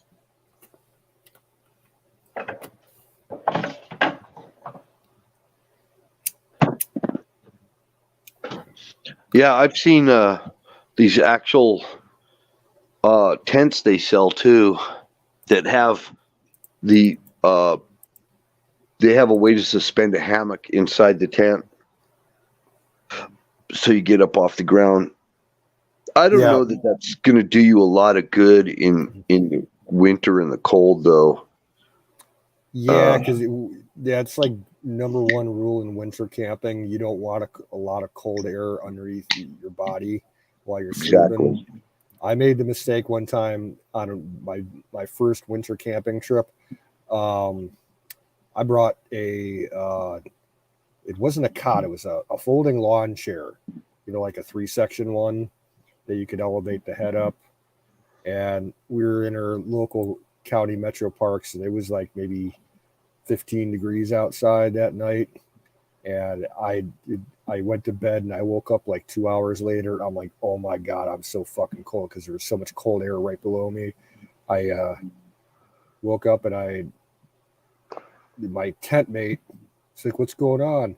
And I told him, and I'm like, I need to take the shovel and dig out the snow that's underneath me to get down to bare grass so I can lay my pad down and sleep on that. And sure enough, I ended up sleeping through the rest of the night. But yeah, you don't want a lot of exposed cold air underneath you. You will freeze. Yeah, I think if you were in winter camping, because I really froze bad on an elk hunt one last time I went, and the only thing that really saved me was that space blanket sleeping bag thing that I got. And I put that over my sleeping bag. But then when I woke up in the morning, your all that condensation and everything, your whole body's just soaked. Yep. So that wasn't fun. And then it was like I didn't sleep good because it was like a potato sleeping in a giant Doritos bag, and it's crunching and crackling and everything every time you move in it. So I did have my first experience with a space blanket. That's not they're not breathable and they keep the heat in, but that's all they do. Everything else is, yeah. And if they can apply that technology, the Mylar or whatever they use, and combine it with Gore-Tex, that would be great. Yeah. So this is what my plan, because I've slept all kinds of different ways in the cold, and I'm thinking if you can haul it with you, say you're on a goat or a side by side or something where you're actually able to pack some stuff up to your camp. Mm-hmm. I would get those rubber mats, those shop mats that look like a jigsaw puzzle kind that kind of fit together. Yeah. I would get those. I would lay them down, and then I'd have another just to insulate you from the ground, because you're going to get a lot of cold coming from the ground. So I think that would be the warmest, best way. And then I actually have a ground pad that, well, it's an inflatable, but you don't even need to inflate it because it's got some kind of a fiber fill inside of it. But you can inflate it to get you up off the ground a little bit more. The idea is you actually need a physical barrier between you and the ground. Yep. I mean, a real barrier. And the other option is if you're in a floorless tent, like my old Army pup tents and stuff that were canvas, that's probably the camping system I like the best, actually, because then I can dig a hole under where I'm going to sleep and put a bunch of hot rocks in there and bury it and warm up that whole area that I'm going to throw my bedroll and everything on. It'll be muddy in the morning, but you'll be thankful for being able to sleep. Yeah, it might be. I don't know. It depends on if you put dry stuff over you, And then on top of that, you do the rocks, you put the dirt back over it, and then pine boughs. You find pine boughs, cut some pine boughs. Try to get the tender, not so thick of branches, you know, Mhm. and just lay those pine boughs. And if you don't have that, you can actually use like oh, I call it bulrush. It's kind of like marsh Kind of grass, like you know, cattails. Yeah, that kind of plant. the dried marsh grass. Phragmites. Yeah, and that makes a pretty good bed mat. Also, just to keep you separated from the ground, so you don't lose that body heat or get that cold coming up from beneath you. Yeah, I had a few winter camping trips that were really fun. We didn't have any problems, but except for that first one and the very last one that we did, there were my local council held like a mini camporee at a county fairground.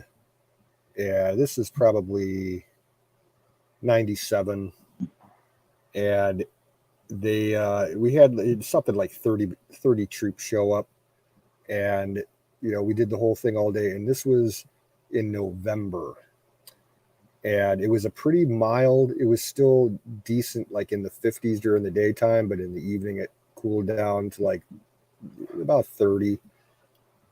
It lights out at about 10 o'clock.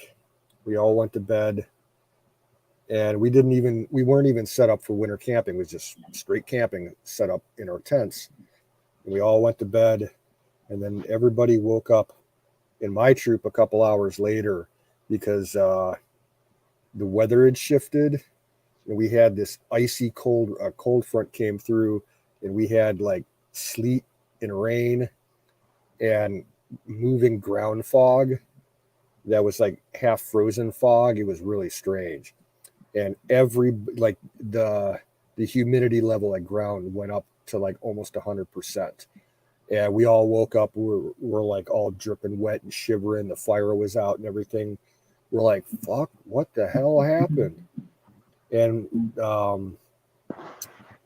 we ended up just giving up on trying to sleep, and we just restarted the fire. We're making coffee and everything, and we ended up taking our flashlights, and we're looking around, and we where there was like 30 other troops there a few hours ago, almost all of them were gone. They woke up earlier than we did and saw it. They said, fuck this, we're going home.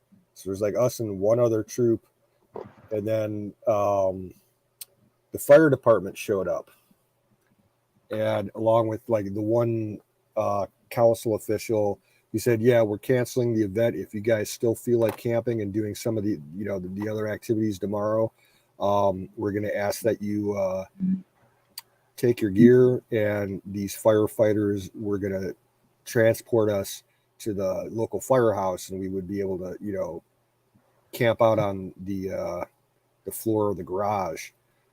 And we're like, that doesn't sound too fun. So we're like, nah, we'll pack up and leave. Well, didn't sound too good. That was the last winter camping trip I did. You can do hot coals too and bury them in dirt, Yeah. You can do the hot coals, but you don't want to catch yourself on fire though. That's the thing. But yeah, I've tried that, and it still was cold. There's not, but it is a way, to survive. Yeah.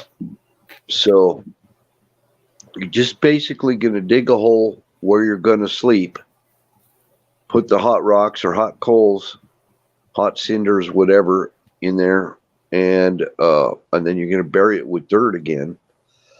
And then you can put dried leaves. Dried leaves works too. I haven't used dried leaves. You can, if you're like in a pine wood, just gather as many dry pine needles as you can off the ground. I don't know what kind of trees Ragged's got around them if you tried that, but I don't know how cold it gets out there in southeastern England.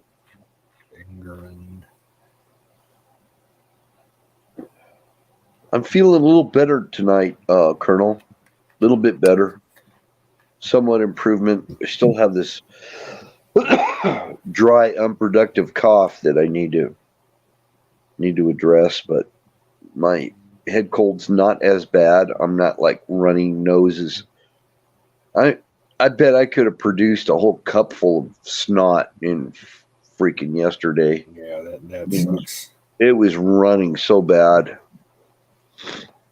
But zinc is helping. I'm taking Zicam, which is a zinc, basically, is what that I is. have a supplement that's zinc and elderberry. I Yep, take that, really helps when I start elderberry. getting that winter cold bullshit every year.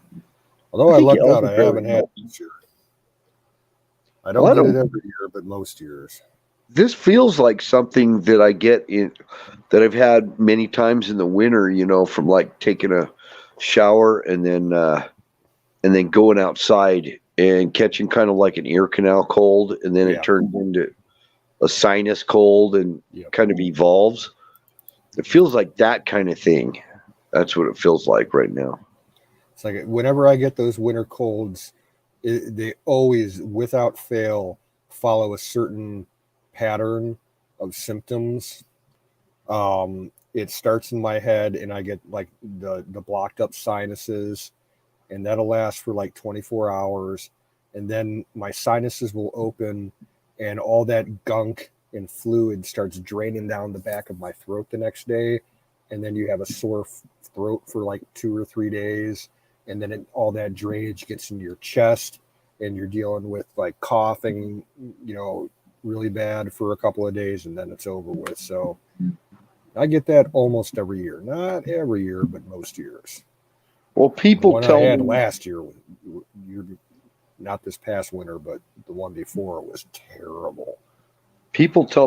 well, my daughter, for example, she got tested and she has right now she has Omicron, and she's having the same exact symptoms as me, and she's up in Alaska and I'm down here.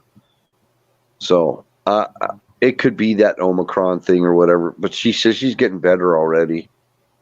Yeah, It's just when a I cold. had that, It's a cold. yeah, when I had that 2 winters ago, my sister was still the manager up at the store, and I told her flat out, I'm like, I got my annual winter cold, and it's bad this year. And she's like, are you sure you can't? I'm like, Kat, fine, I'll come up to the store, and you can watch me for an hour, and then you'll tell me to go home. And they, all the other employees, flat out said we're not comfortable with him working here, at the time, because they all thought I had COVID, and it wasn't COVID. I told them, like, it's not COVID, it's just a winter cold. I get them almost every year. She knew that, but What? she had. I literally threw up last night. And I've been pretty sick. So it's a little bit more than a typical cold, but it'll pass. I'm being careful to not get around anybody and stuff. They wanted to bring my grandson here, and I said, no, better not, because I don't want to. With me this past week, I've been dealing with bad muscle pulls in my sides, like all the way from my armpit on my left side down to my hips, and the pain, it fades in and out, in and out. Every time you try to move or twist your body, you get sharp joints, bolts of pain, and then 3 days ago now, I went into a really bad coughing fit. When I woke up one morning, I was like dry heaving, and I pulled one of my abdominal muscles when that happened, and it was like it felt like someone snapped a muscle with like a knife, like right in the top end of my belly. And every time I got a cough now, that fucking hurts like hell. It's affected my sleep because I can't find a comfortable position to lay down in.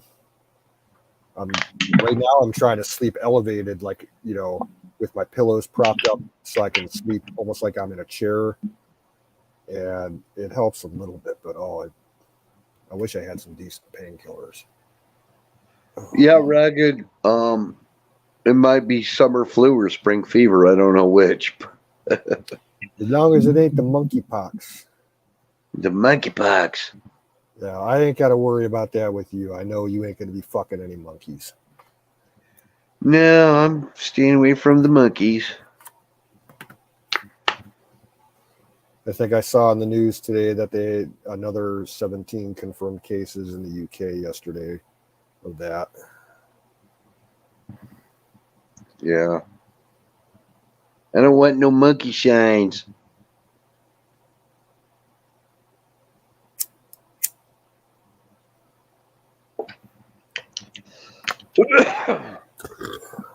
You think of, I know a lot of old people still to this day.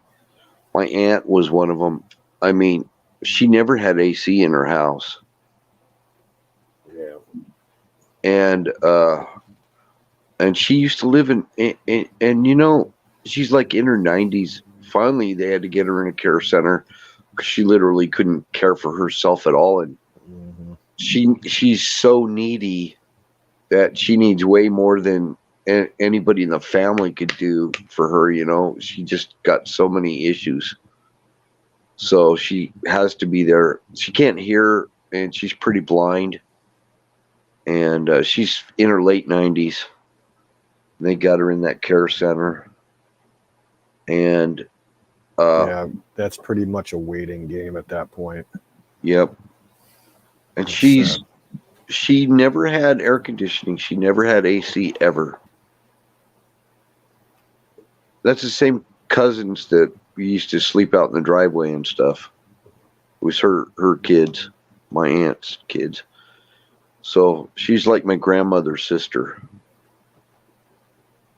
And so when she passes, she'll be the last of my grandmother's sisters to go. All the rest of them are gone already. She comes from a family of nine kids. Would have been 10, but one died.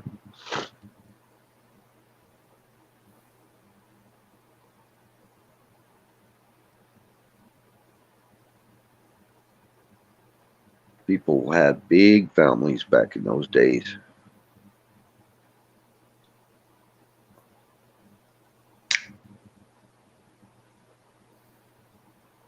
And I think people have kind of become hypochondriacs, But then look at how much we're programmed to believe Big Pharma. And I think that's contributed a lot to it. Every time you turn on a television or listen to a radio, there's something about some kind of medication for something, You can't avoid it. You even come on Twitch. There's commercials when you come on Twitch or go on YouTube. And some big pharma thing is going to show up eventually, Do you have ED? We have a new breakthrough, blah, blah, blah, May cause serious side effects like intense sweating, blah, blah.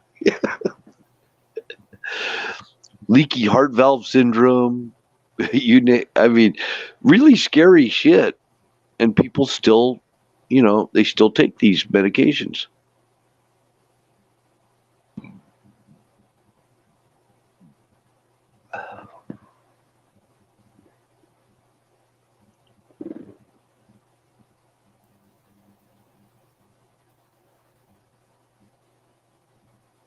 Yeah, that's kind of what I noticed about AC.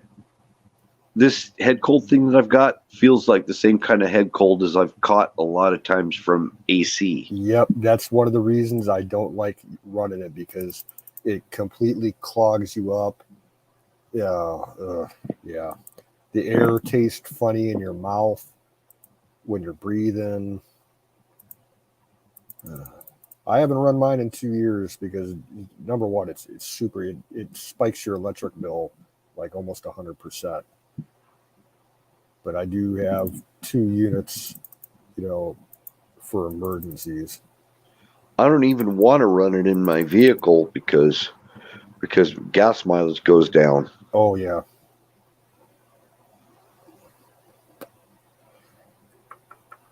But man, when it was a constant 100 degrees out here, for 2 solid months, it was nice to have a little break from the heat now and then.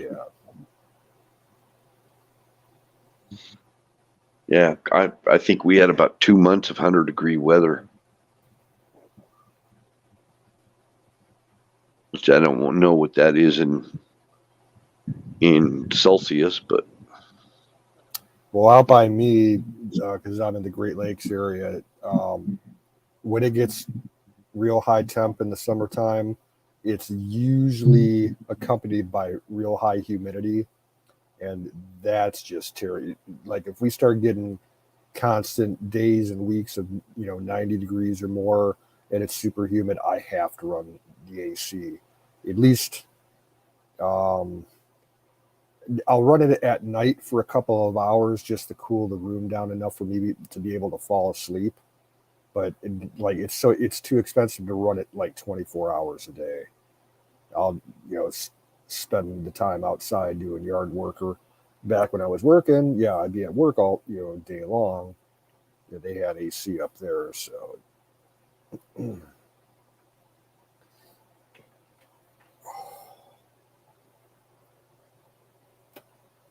Hey, good night, Mafia.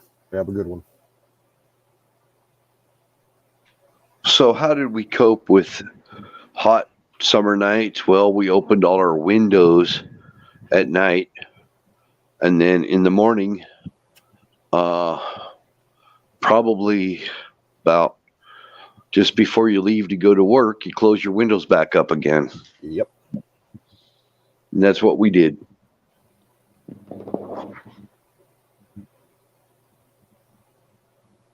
Takes a hell of a lot longer for the house to heat up during the daytime with those when you keep your shit closed as opposed to open.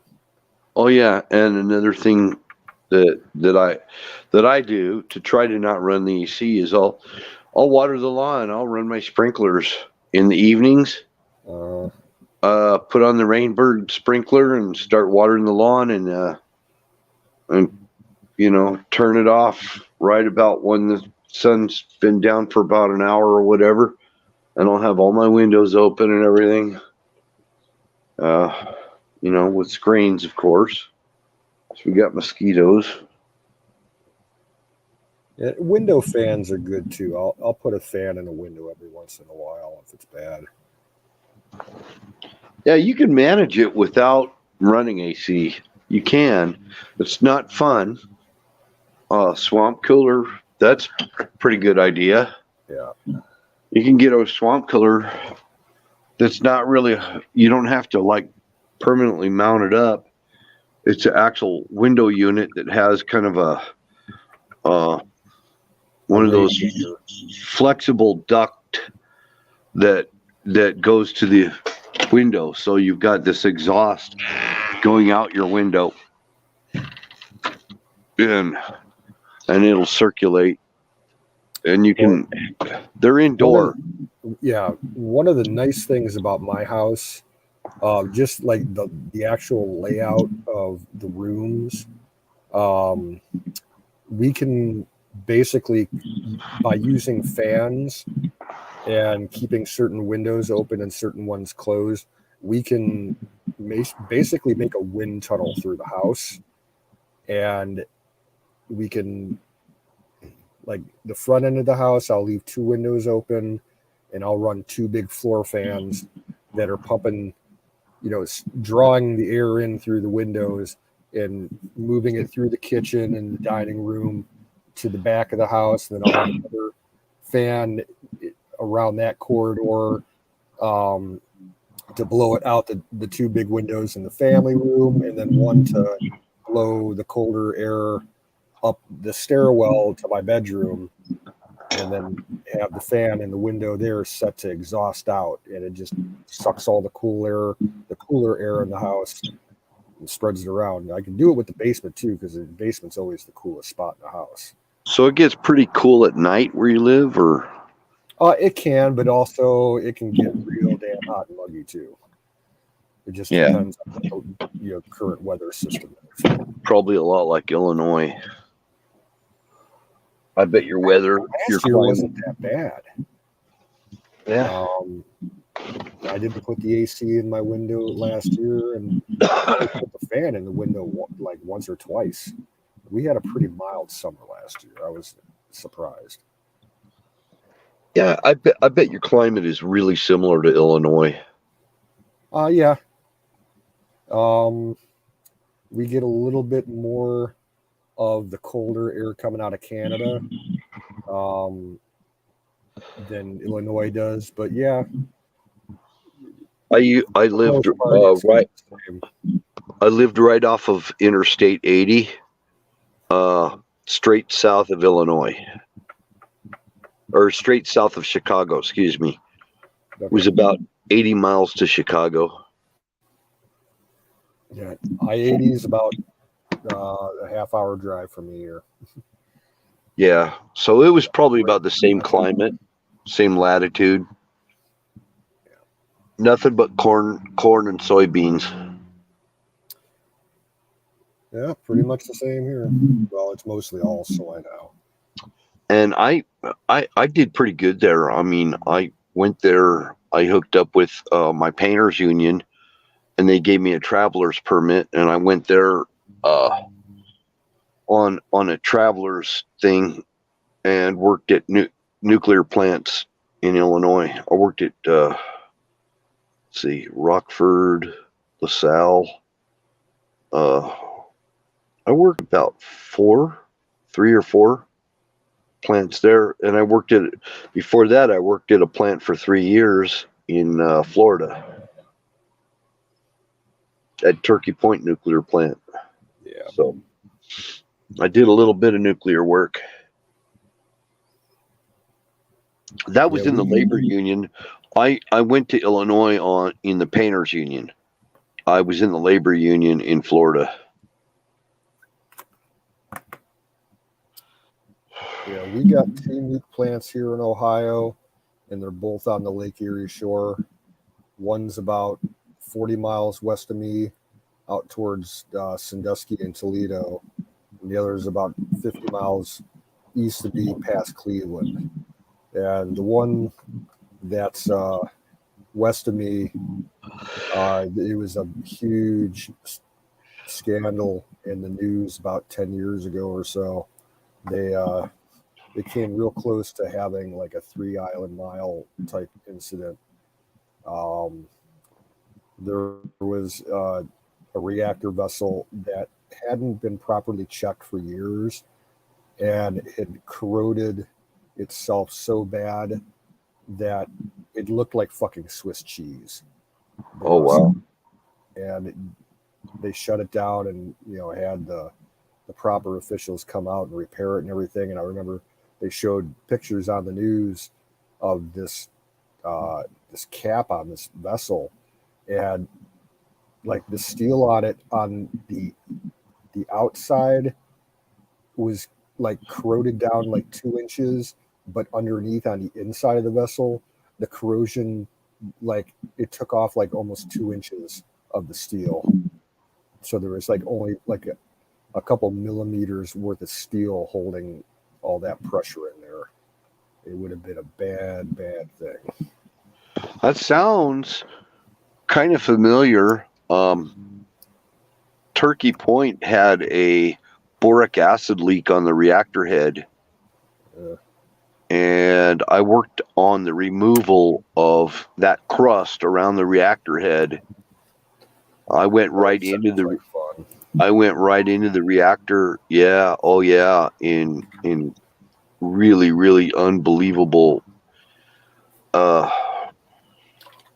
conditions that I got paid really big money for, but I got radiation exposure from that job. Yeah, for sure. And I was on that reactor head with a chipping hammer, chipping that boric acid crust off the freaking reactor head. They drained the water from the pool, the reactor pool, and we shut it down completely. And I was down there on a crane on scaffolding, all in, PCs. I'm wearing like every kind of PC known to man, including a forced air respirator and everything.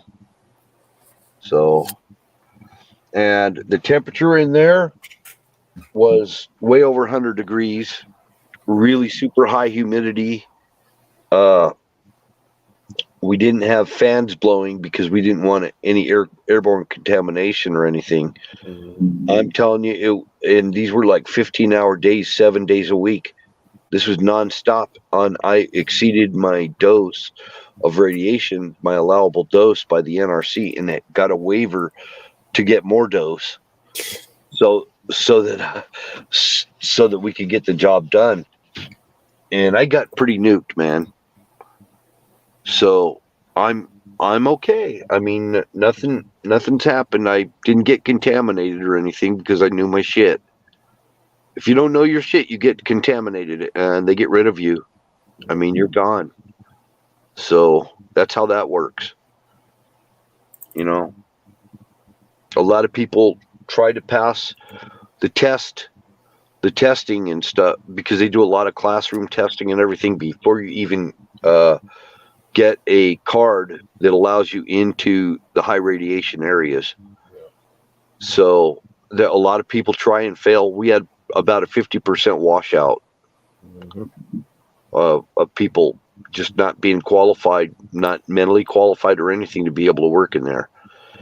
And that's the kind of environment it is. And if you want to know what prison is like, this is more like prison than anything you'll ever see. I mean, barbed wire fences, can't smoke, can't drink, can't do anything, and you have, what they try to do is they get you in there, you work for thus amount of time, it might be an hour or 2 hours. They take you out, you sit out there for about 10 minutes, get all back in your PCs again and do it again. And it's just on. Oh man, I'll tell you what. And it's grueling. It's grueling. And that's part of the reason why I've had back problems. That's why I had my back blow out on me. That's some of it. Now, Some of the jobs I've done have been the hardest, heaviest jobs, that nobody else wants to do. Yeah. Nobody else wants to do it. I mean, and I did it to feed my babies.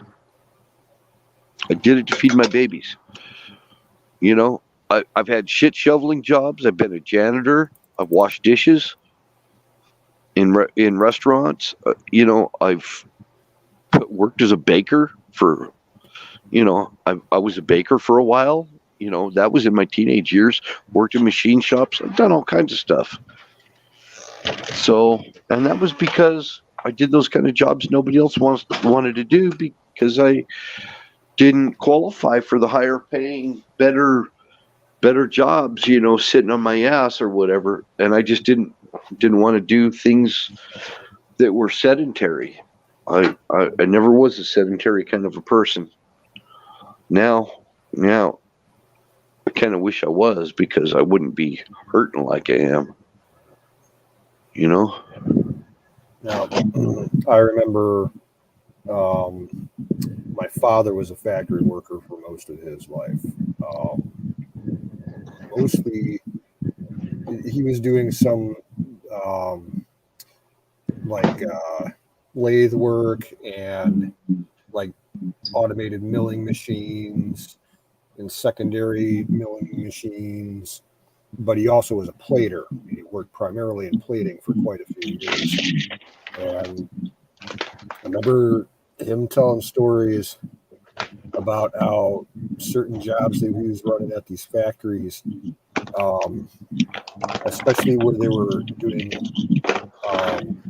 chrome and nickel plating, he would have to go up to do maintenance on the equipment on the floor, and the temperature on the ground in the shop was already 109 degrees, and he would have to climb up above all the machines to get to like the supply lines for all the liquid nickel and the liquid chromium and all that crap. And these were open top tanks. So he'd be up there, the temperature up that high in the shop was about 130 degrees, 140 sometimes in the summer times. And all the vapors would be rising out of those tanks, and he wasn't wearing, they didn't make you wear any kind of scuba gear or nothing. He damn near, lost consciousness one time and fell into the tank. And then all the leaking chemical problems that they had there, like to this day, that building, it's no longer the same thing. You can walk around the outside of the building and you can see stains coming out of the walls, like out of concrete and brick walls. You'll see these bright dark green chemical stains leaching through the walls out into the ground and running like right into the storm drains. So like there's all kinds of contaminants getting into the city water and sewer. And he's got some private corporate made maps of the property that show where they illegally dumped and buried all kinds of chemicals back in the day. And about 15 years ago, they sold the plant, the whole property. They tore down about 90% of the factory and kept the corporate side. It was just like a small office building. And they ended up selling it to the city to use as the depot for all the city school buses. And my dad sent an anonymous letter to the local newspaper saying, why don't you drive past that building and look at all the green crap, leaking through the walls and getting all over the property and everything. I don't think that's a place where you want to store buses that haul kids around it. Right. And he always said that, those maps that he had of all the undocumented,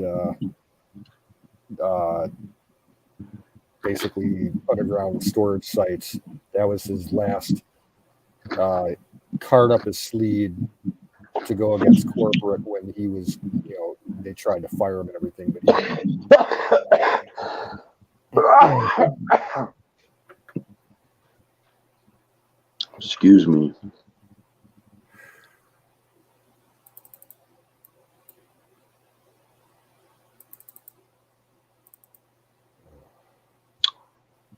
Got this itching in my throat there.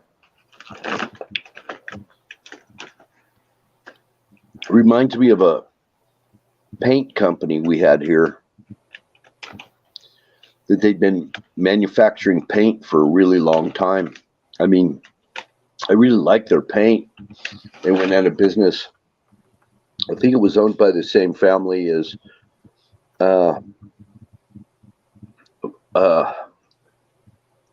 last name is Bennett. I don't know if you ever heard of that. no.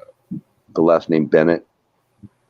We called it the Bennett Paint Building, and it was called Bennett Paint, but I think it was a Congressman Bennett. It was his family. And it took years and years. They had to dig way, way down beneath it after they tore the building down and everything, because there were so many chemicals that were just dumped in the dirt. Yep. My dad's old plant, like to this day, if a whistleblower were to bring up that, knowledge about all the shit that they buried there, that thing would become one of the country's, biggest super fun sites. It's bad.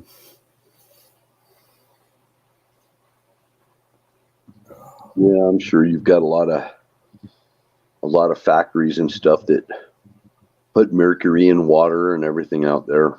There are all around the Rust Belt, here in Ohio and Pennsylvania Indiana. I'm sure Illinois had them too. There were a lot of private factories that took on government commission work back in the 40s through the 60s, making chemicals that were used in the U.S. nuclear weapons program. Yeah, they're all brown sites now, and you can't. They're all fenced off, and they're in the process of being remediated. But that's going to take decades, and you won't be able to.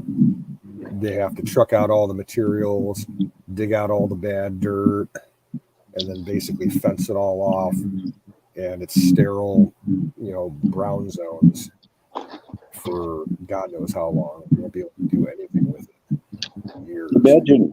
Imagine China someday. China having to clean up all their nasty, dirty industry residue. They don't give a shit. Well, they'll have to someday. They're going to have to give a shit. Yeah, someday they will have to. Yeah, maybe if they get the communists out of power, but well, they will have to survive. Yeah, they're going to have to clean up their country. Just like same thing with Russia too. There's places in Russia you don't want to be anywhere near.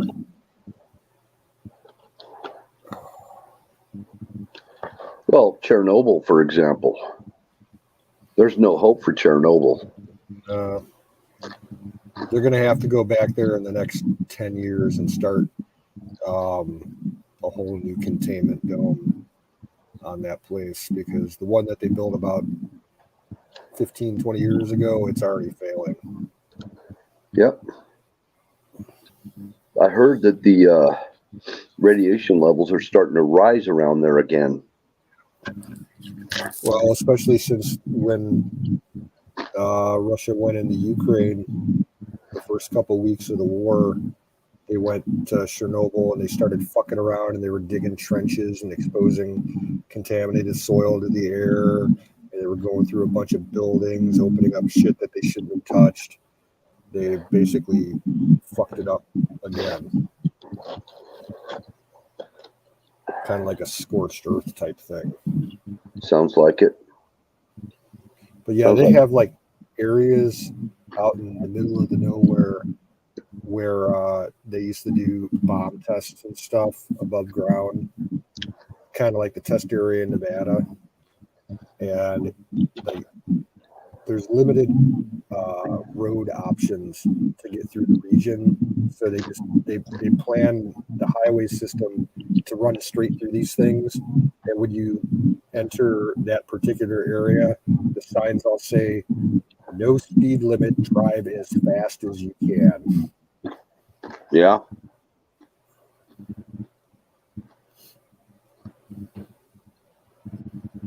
They have radioactive lakes at some of these former fabrication areas where they just pump all their liquid waste in, and it's contaminated the groundwater for hundreds of miles around and everything.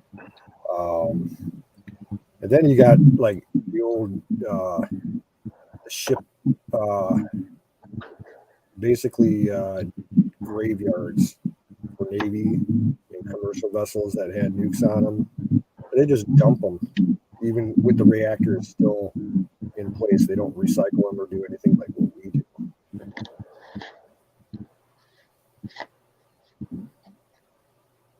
And they're not secured, so anybody going there sneakily at night steal, basically dirty bomb material. Unbelievable. Man. So they steal the dirty bomb material to build dirty bombs? That's the theory. In fact, I read a Tom Clancy book a few years ago that explained like how they were using some of like Middle Eastern terror groups were stealing that shit.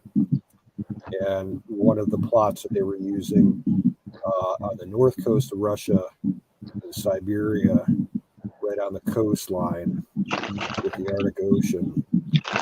Russia has always had lighthouses up there for navigation aids. Yeah. And because it's so remote and everything, they actually used the lighthouses were nuclear powered. They had these big radioactive batteries that didn't contain a lot of material.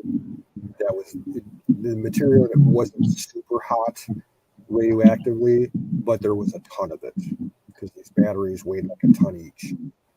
And they're all, you could definitely make a dirty bomb out of that shit.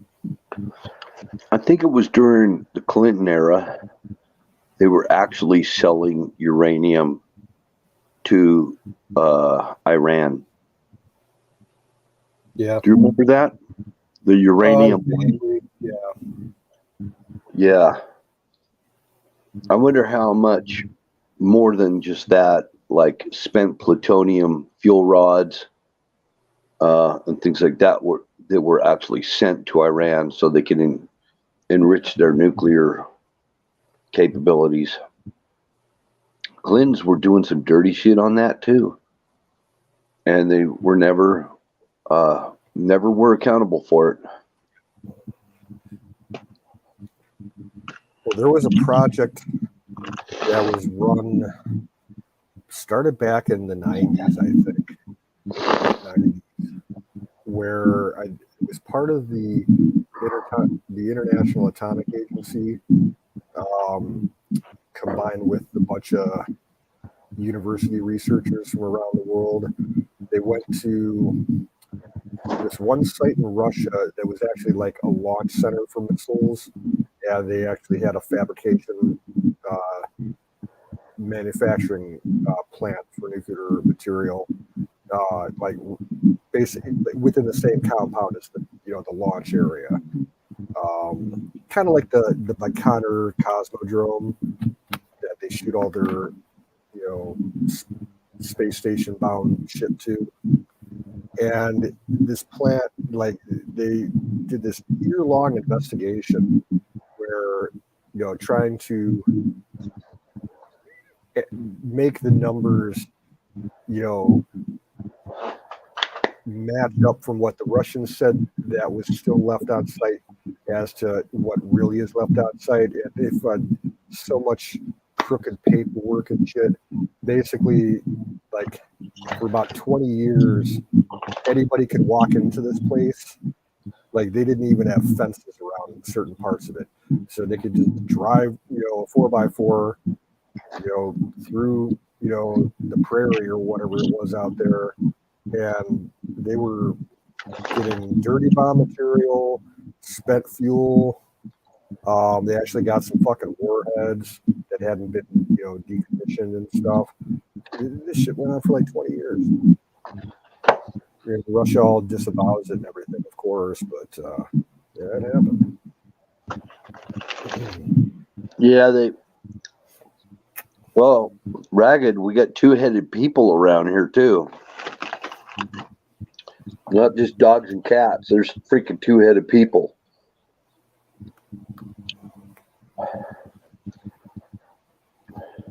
Yeah, you can actually go and tour Chernobyl. Not the actual plant itself, but the town that's right next to it that housed all the people that worked at the plant. The city's called Pripyat. I heard about it. It's like a total ghost town apocalypse, like nightmare of a city now, because it's been so overgrown by trees and everything. But you can take a tour. You can get a special permit, sign waivers, and get taken on a tour. They'll drive you around the town for an hour and let you walk around a couple buildings, and you have to be. Everybody's issued a decimeter, and you can only go 70 rads per hour on it. And once the meter reaches, they set you away. But Pink Floyd actually, about 5 or 6 years ago, they shot a video there using a drone, and they flew through the city and went like inside some of the apartment complexes, and like it's straight. It looks like just like the day that they evacuated the town, like people just got up and left without, doing anything. Like people's apartments still had food sitting at the kitchen table, clothes laid out, for the evening, books and newspapers opened and shit. Just like they walked away and never came back. It's spooky as fuck. Is that considered Russian, Chernobyl, or Ukraine? It's in the Ukraine, but Ukraine was USSR up until '91. So. Yeah, I know. Did you watch that 3-piece miniseries about Chernobyl that came out like 2 years ago? I might have. It was actually pretty well done. It's sad, like if it's actually factually true the way they presented it, it's really sad how that all happened. Yeah. Bunch of big commie line towers just said, no, that's impossible. The party wouldn't let that happen. And all this shit. They were just taking lies that they were told and feeding them to the public. And yeah, it was crazy. I'm kind of surprised that Ukraine has taken a position so strong against Russia. Well, because Ukrainians are a proud people. They have a long history. Actually, classical Russian, as we know it, started out of the Ukraine region. That's where the Rus Empire started, in Ukraine. Yep. The Russians actually come from Ukraine. Yep.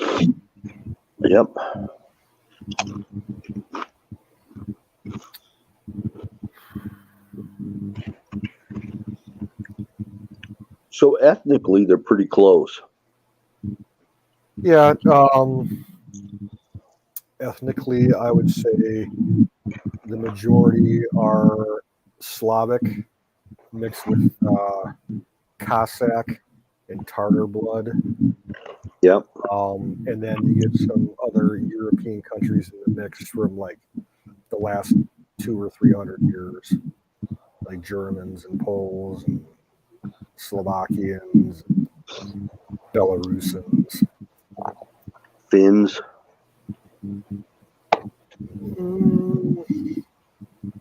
I don't know about that. Finns are the closest related ethnic group related to the Finns are the Hungarians. Oh, really? Yeah, they share. I don't know about custom-wise, but they share very similar language roots. Etymologically, I think is the term. That's the closest language to Finnish is Hungarian. Okay. They're both real difficult to learn. But yeah, Finnish is a beautiful language. It's super hard to learn. I wonder what Bulgarian is like. Slavic mixed with Turks. Oh, really? And Romanians. Yeah.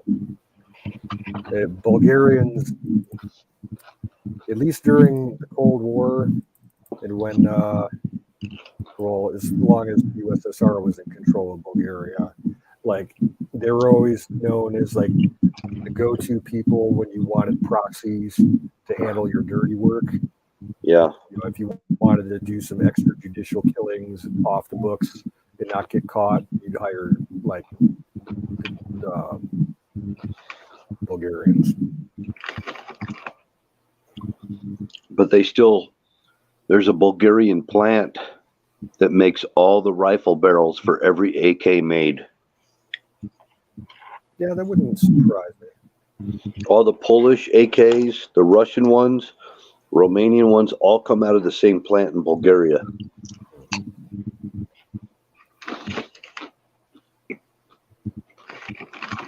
And as far as like the mafia types go in that part of the world, the Bulgarians are the worst. You don't want to fuck with them. I wonder if their language is close to a Slavic language. That I couldn't tell you. I'd have to look it up. I really don't know much about the Bulgarians. I think they're pretty tight with the Russians, aren't they? Still to this day, yeah. Kind of like Belarus.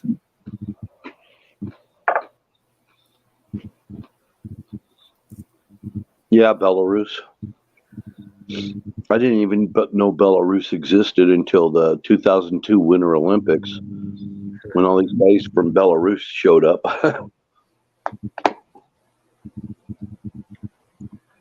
And Georgia. Yep.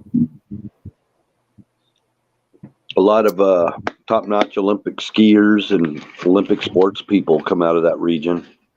Wrestlers. Georgia puts out a lot of Olympic caliber wrestling people. Also? Wrestlers. Yep. Well, skiers too. Winter sports. Yeah. Like curling and all that. And they make some good alcohol in Georgia. They're known for like pretty much the best champagne that you can get outside of France or California.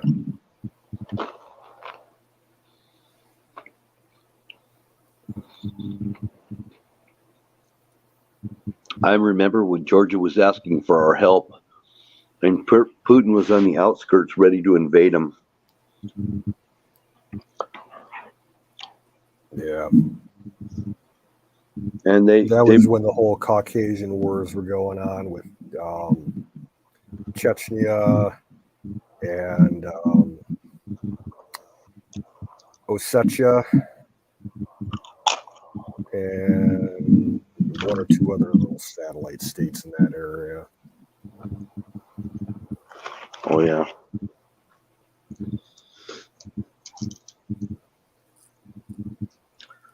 So the Ural Mountains, are they in Ukraine? The Urals? Maybe the southern end of them, but I think that's further east.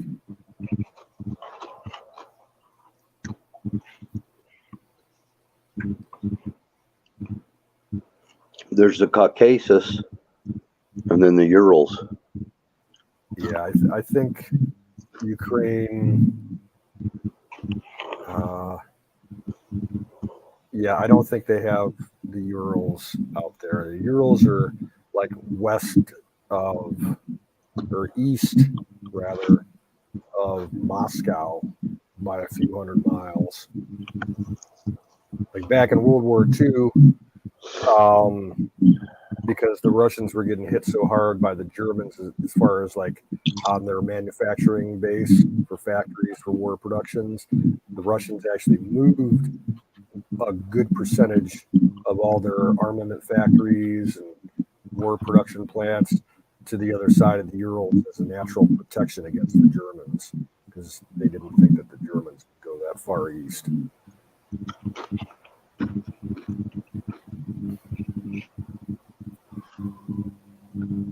I kind of would like to go to Serbia. Oh, me too. Serbia and Croatia. I'd love to go there. Not sure about Croatia, but I'd like to go to Serbia for sure. And I'd like to go to Romania. Yeah, I had a Serbian friend in high school, and I got invited to his house a couple of times, and the food those people make, oh God, it's right up there with like Italian high cuisine. Oh, hell It's yeah. so fucking good. Especially Romanian. I'd love to try Romanian stuff. I hear they've got amazing food. And it's mostly peasant food, you know? Yeah. I'm into peasant food. I like peasant food. Same here. Polish peasant food, any of it. Love it. I even like English peasant food.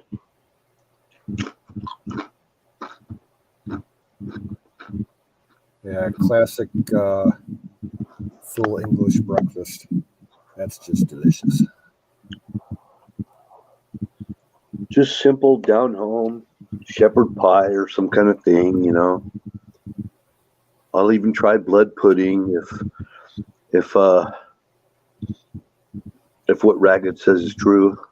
I've had it before. It's not bad. It's definitely an acquired taste. Yeah. The first time I tried it, I was young. I was probably like 6 years old, and I took just one bite of it. And I was kind of like, yeah, I don't really like it. It wasn't like foul, but it just was like the texture and the taste was not what I wanted to eat as a 6-year-old. But I had it a few times since, when I was older. Yeah, I can handle a couple patties of that.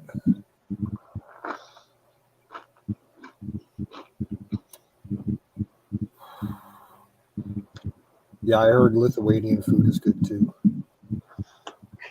All that stuff in the Baltic areas, Lithuania and Estonia, and the other one, which one was that? I can't remember. Well, I'm not sure if Romanians are actually the same thing as Romanos, and the Romanos is what the gypsies are. They definitely have a sizable portion of gypsies out there, Roma types, but Romas, they're everywhere. They spread around the globe.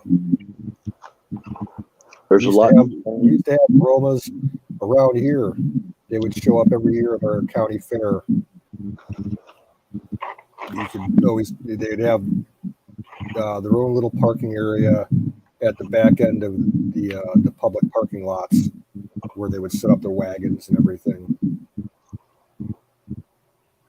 I know that there's a lot of gypsies in Spain. I know that. Yeah. A lot of them in the UK, France, Spain, Portugal.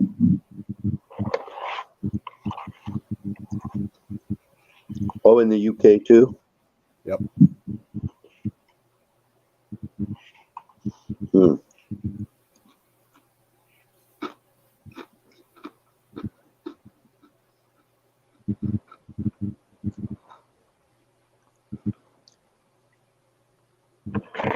I'll have to try some kidney pie. I have eaten kidney. I personally eat it like in a Mexican taco. I eat kidney taco. I've never had it before. I would try it. Because generally I'm not into organ meat. But I've had really good just beef liver and onions before. It was super delicious. You gotta cook it right though.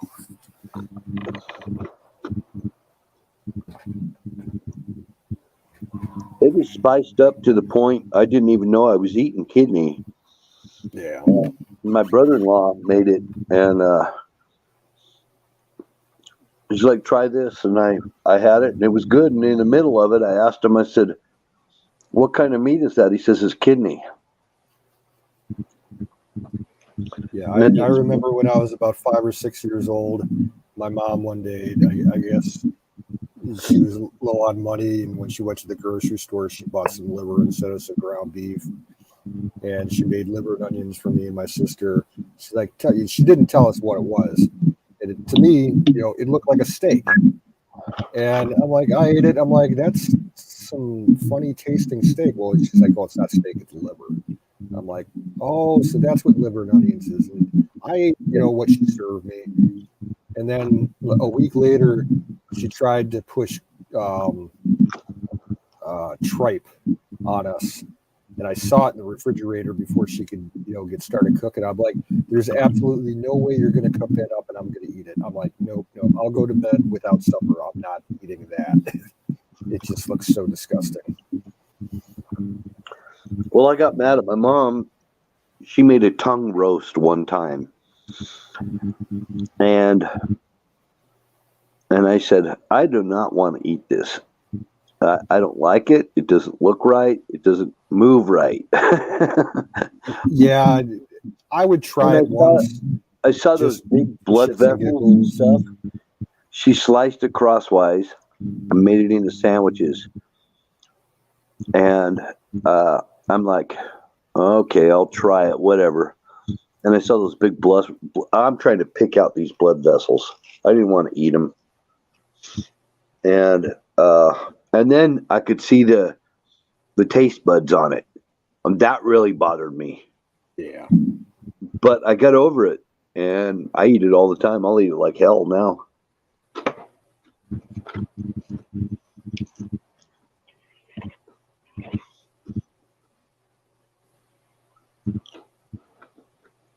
Like, yeah, I've had beef tongue in tacos also. And that's pretty good. I've had mutton in tacos and burritos before. That was tasty. Oh, yeah. It's almost like a Mexican gyro.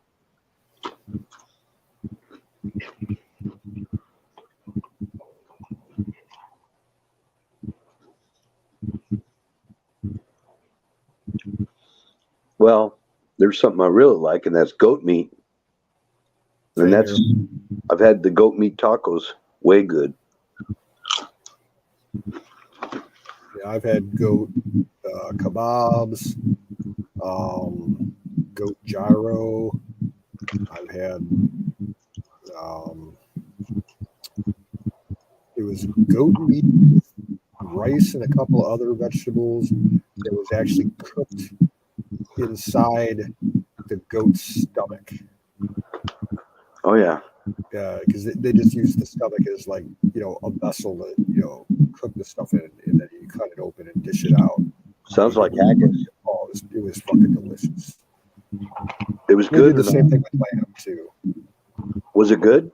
Oh, it was delicious. Sounds like haggis. The way that they prepare it, yes.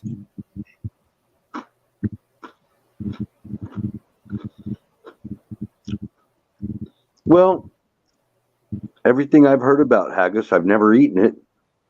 Sounds like pretty good. Now, my family being Ukrainian, my grandpa and my dad and my sister loved basically the Ukrainian version of haggis. They call it, they actually call it by the Hungarian name. What's the name of it? Hurka, Hurka. And it smells good, but it tastes nothing like it smells. It's totally different. And it's just like whatever spices they used in it. What's it got in it? It's a mixture of, I think, sometimes you can get it with beef, sometimes you can get it with veal, sometimes with lamb. Then it's mixed with blood, and sometimes rice, sometimes raisins, and a lot of spices. A lot of people put paprika in it or marjoram. It just depends on which butcher shop you go to. And there was, at the big public market in Cleveland, there's a Hungarian stand that's been there for probably the 50s. And my dad would go up there like twice a year and get like 3 big rings of this stuff. And my grandfather loved it. My dad loved it. My sister adored it. She goes there once a year for Christmas to get a hurka. It's like, I'm open-minded. I'm open-minded to different cultural things. I like to try it.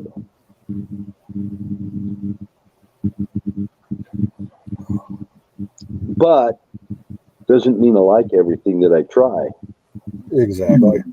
Sorry, I will never eat escargot ever. Same thing. I will never eat oysters. Nope. I've had mussels before. That was bad enough. Okay. Yeah, I eat oysters straight out of the shell.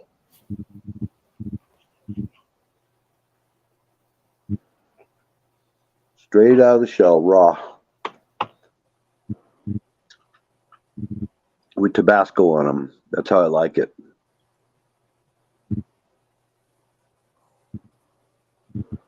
But other people have it different ways. I just like Tabasco sauce on my oysters. I'll eat it without it, but tell you what, the Tabasco makes it way better.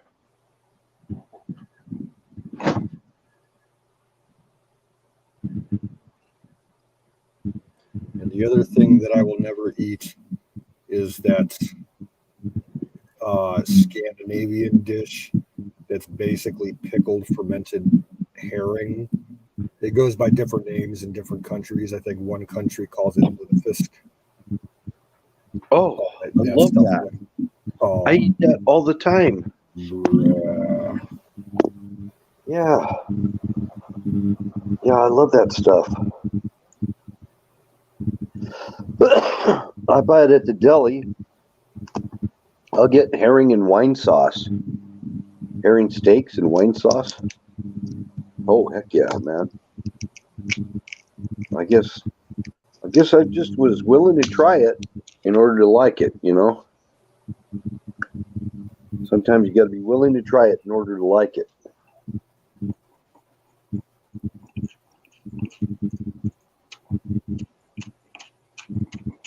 That's what I think, anyway.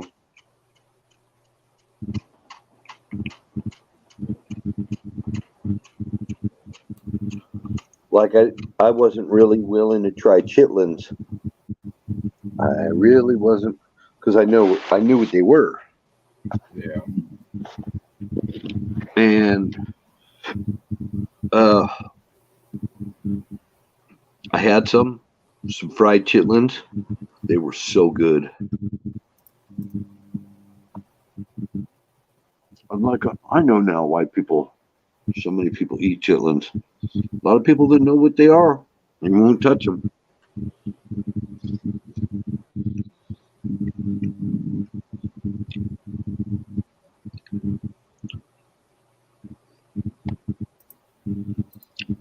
And the Turks make chitlins from goat and lamb. They don't have to come from pork.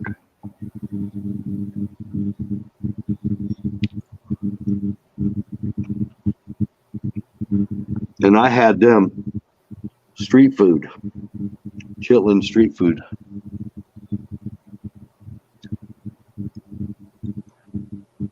And I thought it was really good. Remember that show called Bizarre Foods with Andrew Zimmern? Vaguely.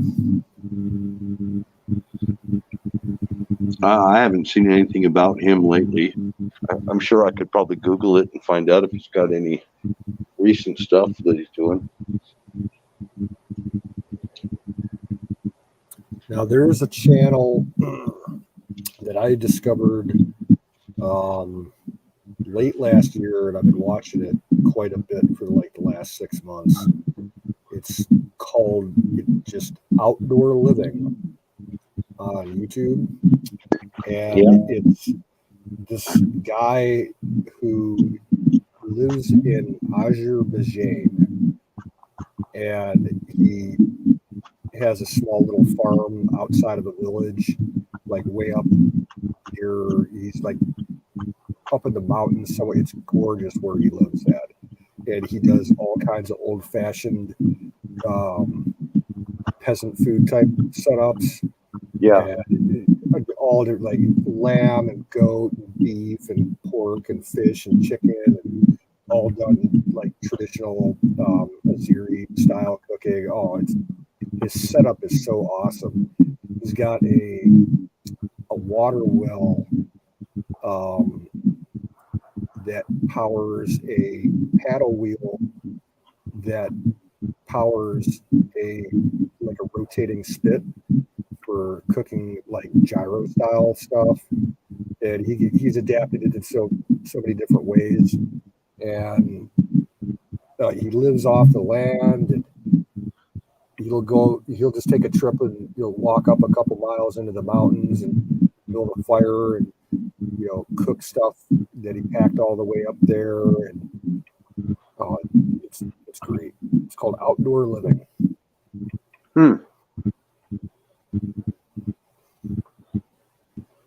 I think he used to be a professional cook and then kind of gave it all up for the country life. Yeah, there's another one where this guy goes around and cooks for tribal people. And he's a New Yorker. He's a New York chef. And he cooks for tribal people. And then also eats the food they cook. Yeah. I think I've seen that. Like, tribal people react to, American whatever type food and stuff. And they'll get like some old dude from like the Bedouins and like some old dude from India and some old dude from Iran and shit. It's like tribal people react to American ice cream or hot dogs and hamburgers and shit like that. Yeah, that kind of thing. You see their eyes pop wide open. They're like, this should be criminal. It's so good. Yep. But he went to Mongolia and tasted that fermented horse milk. And he said it was actually good. Well, they showed him how to make it. And he pitched in, and worked to help make the horse milk, the fermented horse milk. Yeah. And then he drank it and he's like, this is a lot better than I would have thought,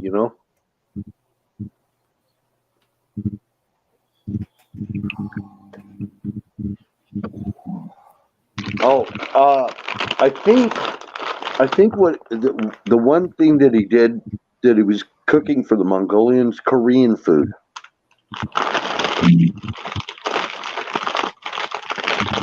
And wanted to see if Mongolians would like Korean food.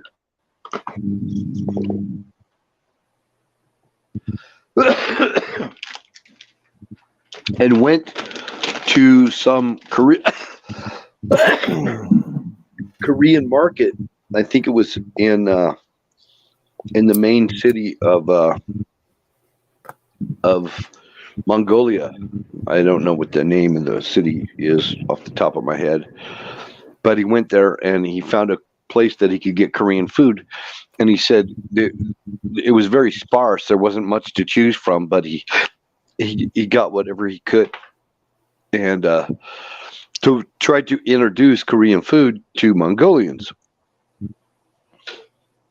And it seemed like they liked it, but it was not anything that they could recognize. Yeah. They liked it, but they didn't really recognize it, and it didn't seem like something that was sustainable in their culture. So that's the interesting nature of that show, of what that guy does. There's another YouTuber that I've seen a few times, and his thing is kind of funny. He's an American college age kid, mid-20s, and it looks like he's from California, just a normal white guy, American. But he spent a couple years in China and learned the language pretty good. And he goes across the country to big cities that have like big Chinatown areas like San Francisco and New York City. And he will like go to the street vendors and the restaurants there and act all innocent and everything. And then he starts like ordering the food in perfect Chinese. Oh yeah, I watched that guy too. Yeah. All the restaurant workers and the people around him, like their eyes pop over, like, you speak perfect Mandarin or perfect Cantonese. And he's like, yeah. He's like, I would. And he flips right into it, like flipping a light switch from English to Chinese. One of them was a really, really rare dialect that he goes to this part where and finds these people that speak a rare dialect of Chinese and starts talking to them, and they're like, oh Yeah, their minds were blown. yeah, he blew their mind. Exactly. Yeah.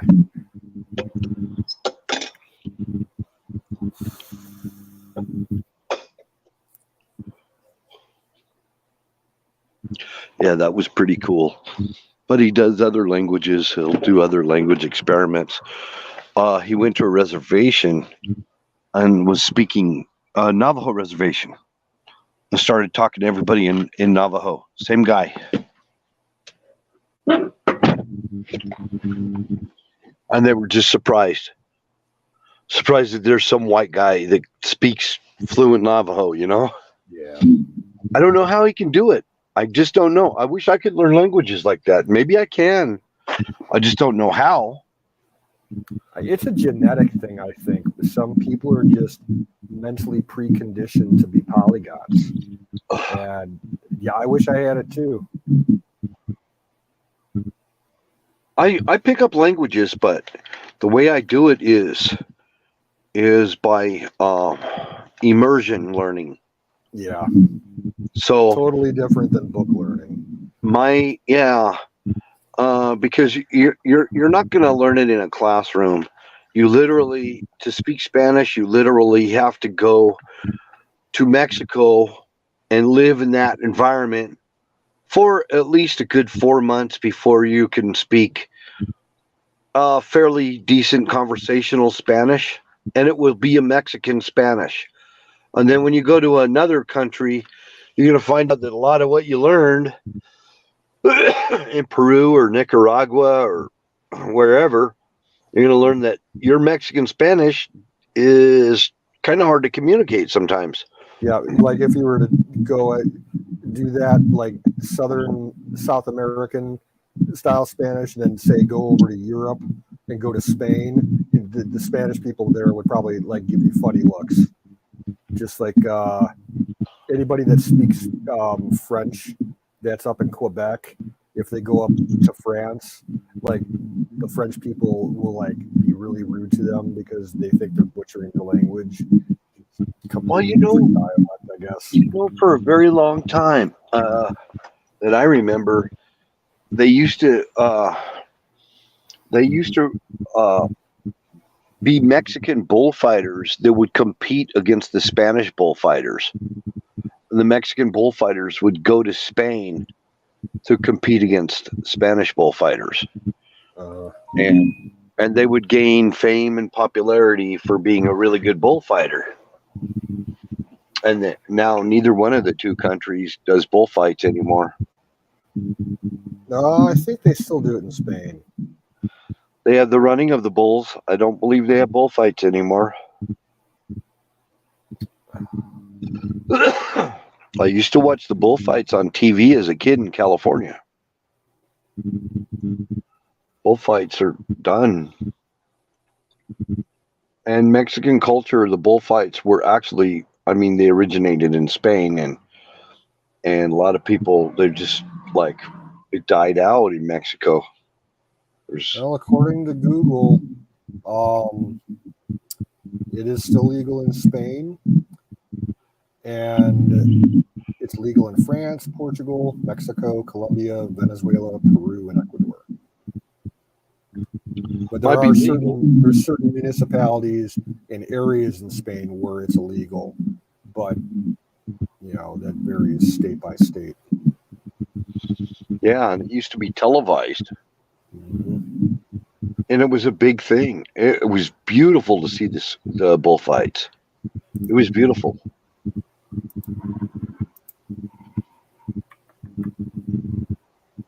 But they do kill the bull.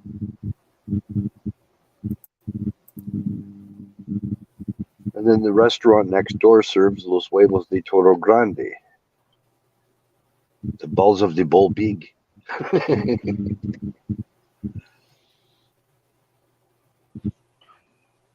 Unless the matador gets killed, and then you only get 2 tiny balls.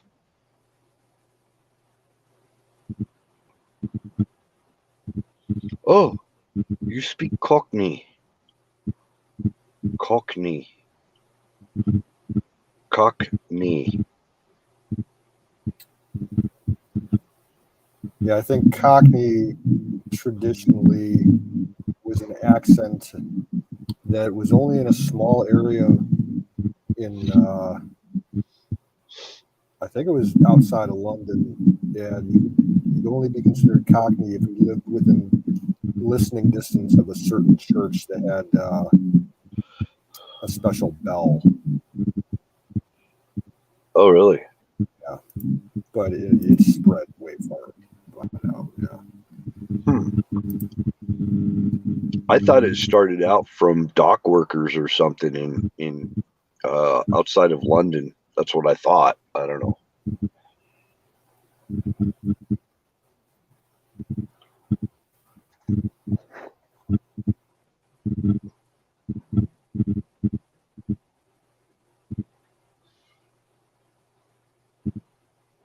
The Turkish word for oranges, ragged, is called Portugal. Portugal.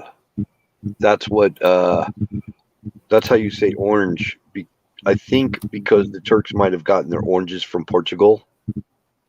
Is the story behind that? But that's why they call it Portugal.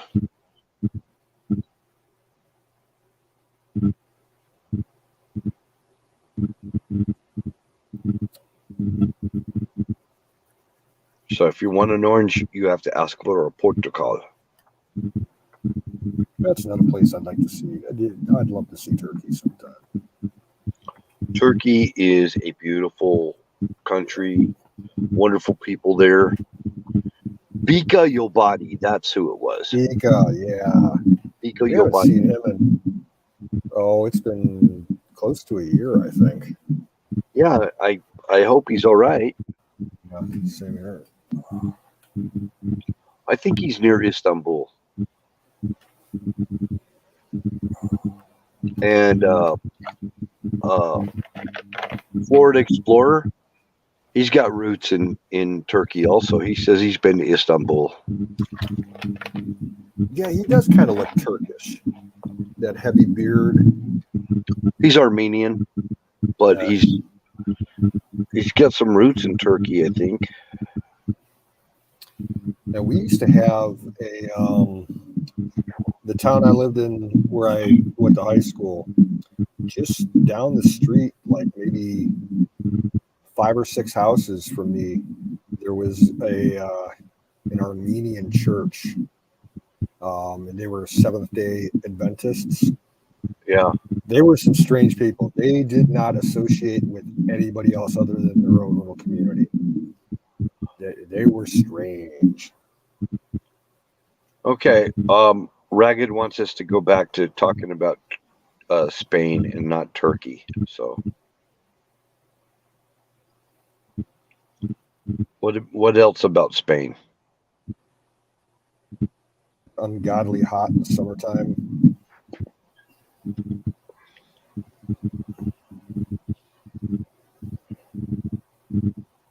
Spain. I know they got a lot of castles in Spain. A lot of castles with Moorish Islamic backgrounds. Yeah, but there's a lot of very European-looking castles there. In fact, there's more castles in Spain than there are anywhere in Europe. There's so many of them, and they're intact. They're maintained, and they're beautiful castles. There is it's a separate sect of Catholics that are in Spain, and they're based out of some big castle, cathedral, whatever it is, and they have their own pope. You know, they don't subscribe to Roman-based Catholics. They're completely Spanish, and they have their own pope. Yeah, yeah, Can't for yeah. life That's the remember main what the issue. name of it. That's the main issue I got with the Roman Catholic Church is that they got a pope. You know, and I don't like some of the things of the Roman Catholic Church in that respect, but I have no problem with Eastern Orthodox, Russian Orthodox, the Coptic Church, or any of them. I would be happy to go to those churches, but I'm not a religious person, you know. But hey, you know,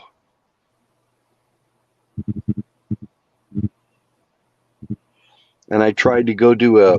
I remember I tried to go to a Presbyterian church one time, and they were so cold-shouldered to me that I was like, well, forget you. Yeah, when I was in high school, I got invited to go to church a couple times with some other classmates of mine. One of them was a Presbyterian, and one was a Methodist. And both their churches, like, it was almost like Quakerish, the way that they acted and treated, you know, the outsiders. Yeah. Yeah, it's like they really kind of didn't want me in as a guest or something. Yeah.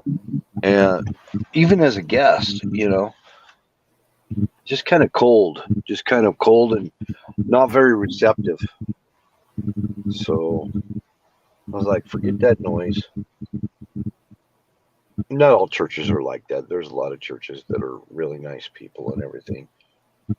I went in a Baptist church in Indiana, and that was just like walking into a Mormon church. It was just like it. Telling you. They were all wearing their suits and ties. They had people handing you programs when you walk in. They hand you a program. They shake your hand. They're very clean cut looking and everything in this church. It looked just like the Mormons. Everybody's wearing a tie. Women are all wearing dresses. Yeah. The only other church that I've been to a service at was a Salvation Army church. And they were pretty nice people, very opening and welcoming. Salvation Army are, yeah.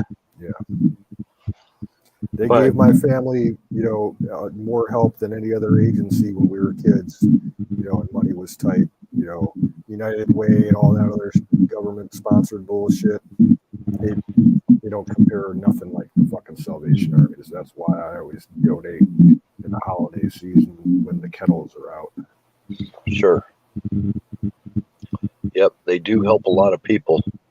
You don't have to be one. It's not like, well, see, the Mormons, it's like you got to be a member to be officially one of them or whatever. I've been to some churches like they're not interested in your membership or any of that. And it doesn't matter if you give an offering or don't give an offering. You know, they're not about that. I like those kind of churches.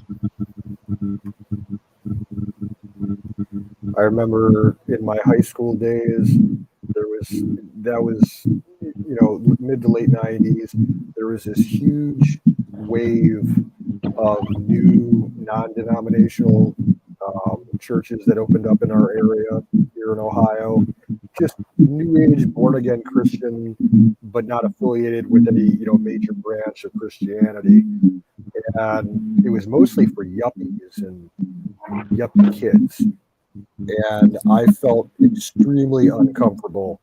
I went to a service there once, and there were like almost like the snake, you know, wielding type people. Yeah. Evangelicals, and I like they seem like they're all on fucking drugs. Like they all got super high before they came. I've been to weird churches like that too, where everybody was like trying to be cool, you know, trying to have long hair, trying to have tattoos, trying to have all these piercings and everything, trying so overly hard to be cool, so that you'll want to come to their church. You know, the pastor will come in with like shorts on and maybe a Maui shirt or something like that. Yeah, they're trying too hard to be cool, and that bothered me too. It's kind of a warning sign or a red flag, if you may, that it doesn't have substance, so they have to make up for that with bullshit. Yeah, this one particular church in my town, their actual ministry was active for like 2 years before they actually built their own building. And it became so popular that the only place that they could organize at for their services was at the high school in the one auditorium we had. And it caused a big stick in local politics here because they're like, oh, mixing, state and religion and everything. But they only held their services on Sunday when school was closed, so there wasn't any mingling or anything. But yeah, like, especially the kids that attended that church that were part of my high school, they were always like the brainwashed zombie type kids. Yeah. And to me, for the most part, that's the way I feel in general about organized religion. Really don't want nothing to do with it. No, I'm because agnostic. well, you know what? Okay, in my view, it's not about being religious to be close to God. Yeah, it's about spirituality. Not even. Well, it's that, but it's that too. But it's more about your relationship with God. Mm-hmm. And I think that all God wants is for us to have a relationship with Him. Talk to Him as you and I are talking. Yeah. And I've said it for a long time. In my personal opinion, I think most organized religions are basically crutches for people that have a hard time functioning in regular society. I'm agnostic. I'm open to opinions. I'm not going to straight out say, no, there's no higher power. But if you were, I'd say if I had to assign myself to any kind of form of religion, I'm more pagan than anything else. I probably look like a crazy person walking down an aisle at Walmart, talking to God, saying, should I get this can of corn or not? Or should I get this other brand? And people look at me talking to, there's nobody there, just me and God, right? Yeah. That's kind of how I pray, and I can have these conversations with him just like you and I are talking. He's like my invisible friend. I'm not, and I did the religious thing, and I can't bring myself to that anymore.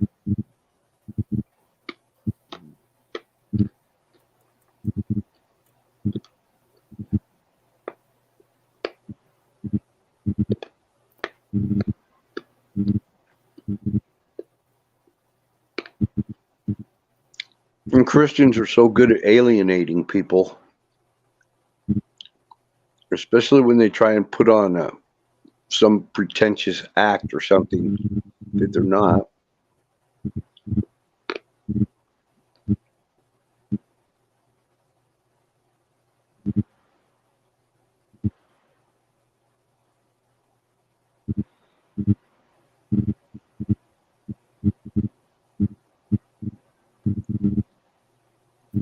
So,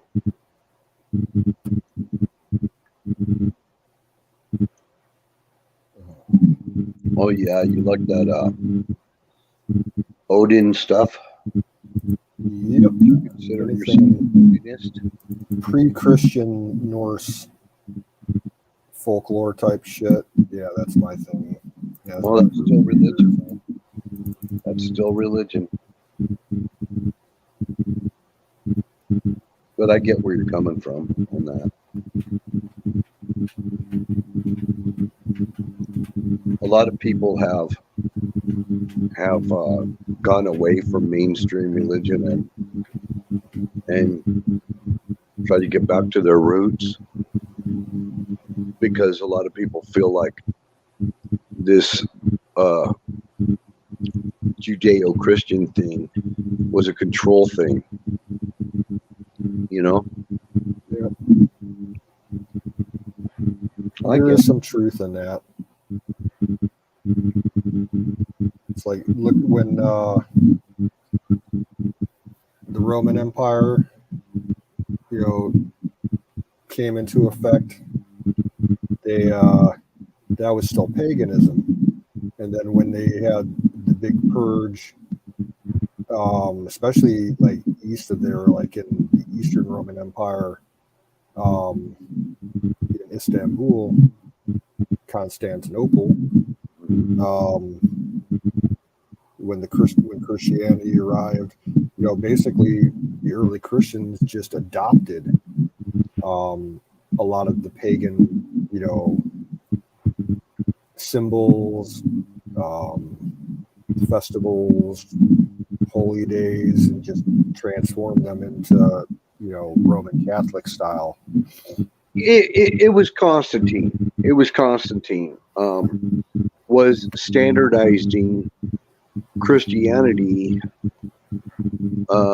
Yeah, but with him personally, he didn't convert to Christianity until he was on his deathbed. I don't know. That's documented. Yeah, he was a lifelong pagan. He accepted publicly Christianity towards the end of his life, but he didn't actually convert until the day he died. Yeah, I don't know if it was his mother or maybe a daughter or something is the one that told them everything about Christianity according to Constantine, and that's kind of how they formed the Catholic Church. It was a woman. It was a relative of his, maybe his wife, maybe daughter. I don't know. But apparently, it didn't start to really form as the Roman Church until about 3 generations away from Constantine. So he didn't really build the Catholic Church. But what he did is he made it. He actually stopped the persecution of the Christians.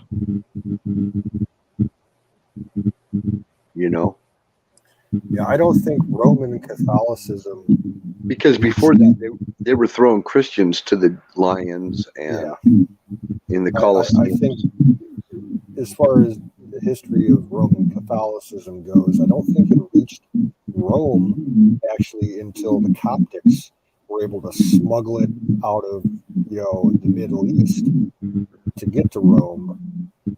And that's, I think that was like 6th century AD. The Coptics started, the first Coptic disciples were actually disciples of St. Thomas. Of Aquinas, yeah. Not Aquinas. I think it was Thomas, one of the apostles. And apparently that Jesus had gone to Egypt, where the Coptics started, and Ethiopia. So I don't know. I'm not really well versed. I mean, it's just some little ditties that I remember learning about. Yeah, actually, I watched a movie yesterday I've never seen before. It, I think it's called Dominion, and it's the prequel to The Exorcist, and it's based in what was British Free State Africa, like Southeast Africa, back in just a couple years after the end of World War II. And there's the main character is the Marin guy, who is the priest from The Exorcist, as he's younger, and he's now an archaeologist, and they discover out in the middle of like the tribal lands old Byzantine church that had been buried up to like its roof. And they dig it out and get it down to ground level, and they go inside of it, and it's like this total early Christian temple church that they later find out is sitting on top of a satanic church, where that spirit Pazazu that he encountered in the original movie had his shrine and his burial place. And once they open that up, people start going nuts and killing each other, all kinds of crazy shit. But yeah, it's like the church was beautiful, but like right below it was like the seventh layer of hell.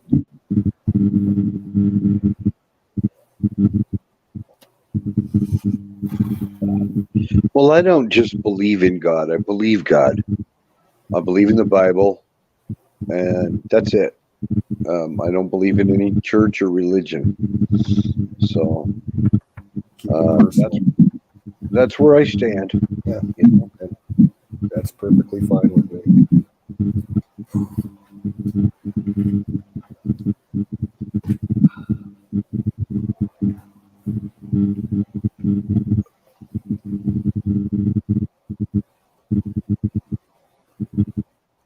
Life is it's a journey.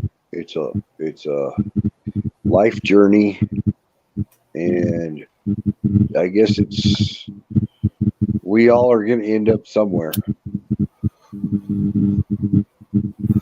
We're all going to end up somewhere at the end of our journey, and the end of our journey, our end of our journeys will come.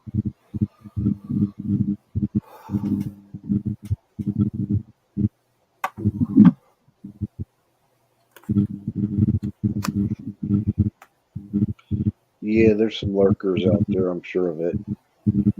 Yeah, I was just checking a few minutes ago. It said Miriam and Valentine were lurking, and a couple other people. But they're probably passed out with the stream running. Yeah.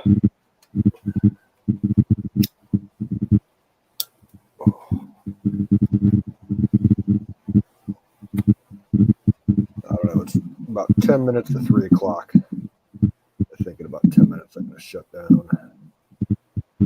Yeah.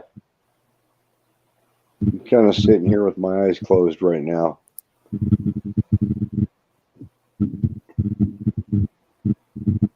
I'm sitting here naked, trying to stay cool. That's what my cam ain't on tonight. So I guess Ragged wants to go to hell.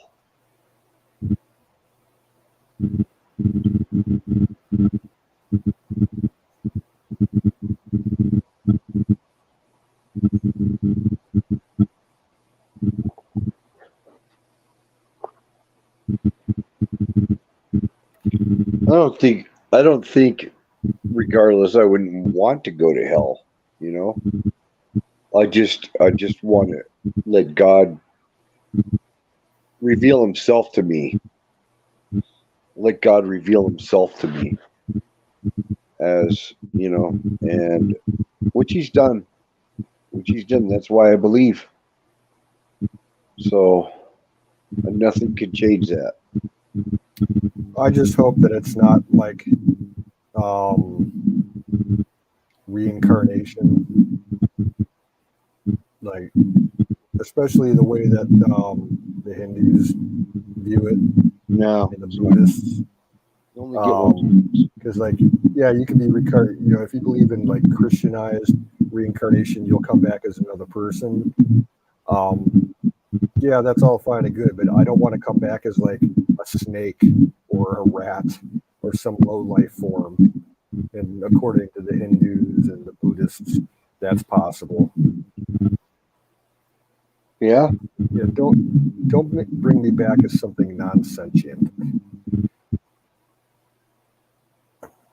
Yeah, well, I personally think we only get one chance, and we got to do good while we're here.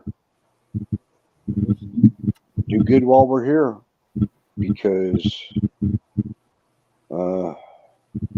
But I don't think doing good or bad or anything like that's what gets you into heaven or hell. I think if you want to go to heaven, you want to know that you go to heaven, there's a way that God showed to do it.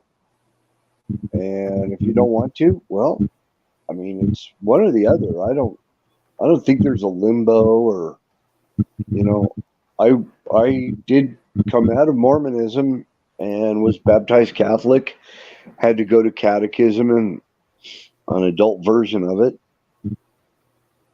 Was rebaptized Catholic, received my first communion. So I went through all that stuff. But I don't think there's any such thing as purgatory. It's not in the Bible. I think it's a made-up doctrine. And I think you either go to one of the two things. If you look at everything in the universe, there's a yin and yang. You look at a car battery, and there's a positive and a negative terminal. There's hot or cold. You know, it's black or white. I think it's just simple as that. And thinking that there's all these other answers is just a vain search. Because we could see the power of electricity. There's positive and negative. That's the universal power. Yin and yang, positive and negative.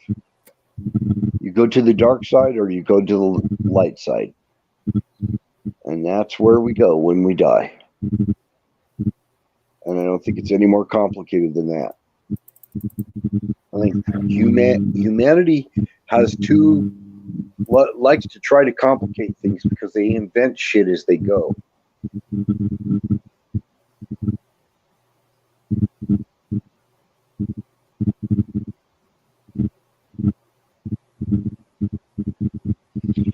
Well, all I know is that I grew up as a very naughty young man. I was a very naughty boy. That's all I know. Did a lot of naughty stuff.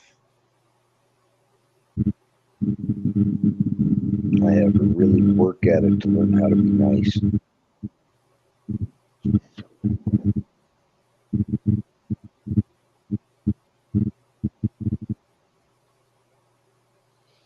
And I still don't have it figured out. Life is too short and it's too complicated. Why complicate it more?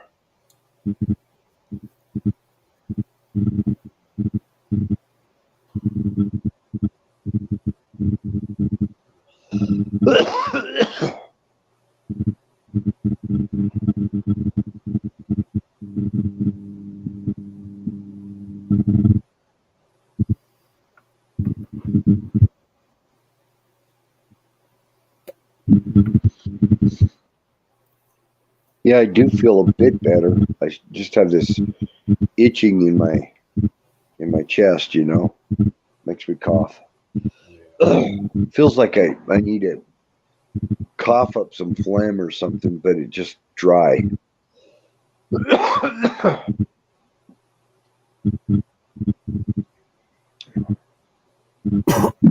I got the normal smoker's cough that I deal with all the time, but it hurts now because of those pulled muscles. Oh yeah. You know what hurt worse than anything is having broken ribs and having to cough. Yeah. I think you can get pneumonia from that when you've got broken ribs. Yep. And you can't get rid of mucus because you can't cough it out.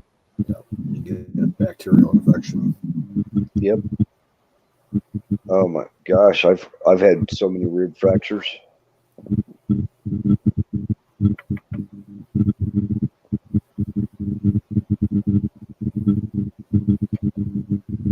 Well, all I can say is, Ragged, be careful what you speak over yourself, because your words have power.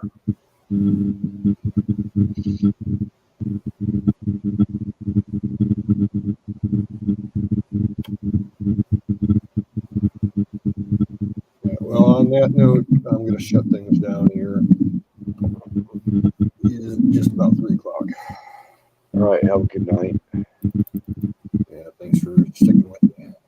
And all of you lurkers out there. Good night, Rag, and thanks for keeping us company. Yeah. Y'all take care, and we'll catch you on the flip side.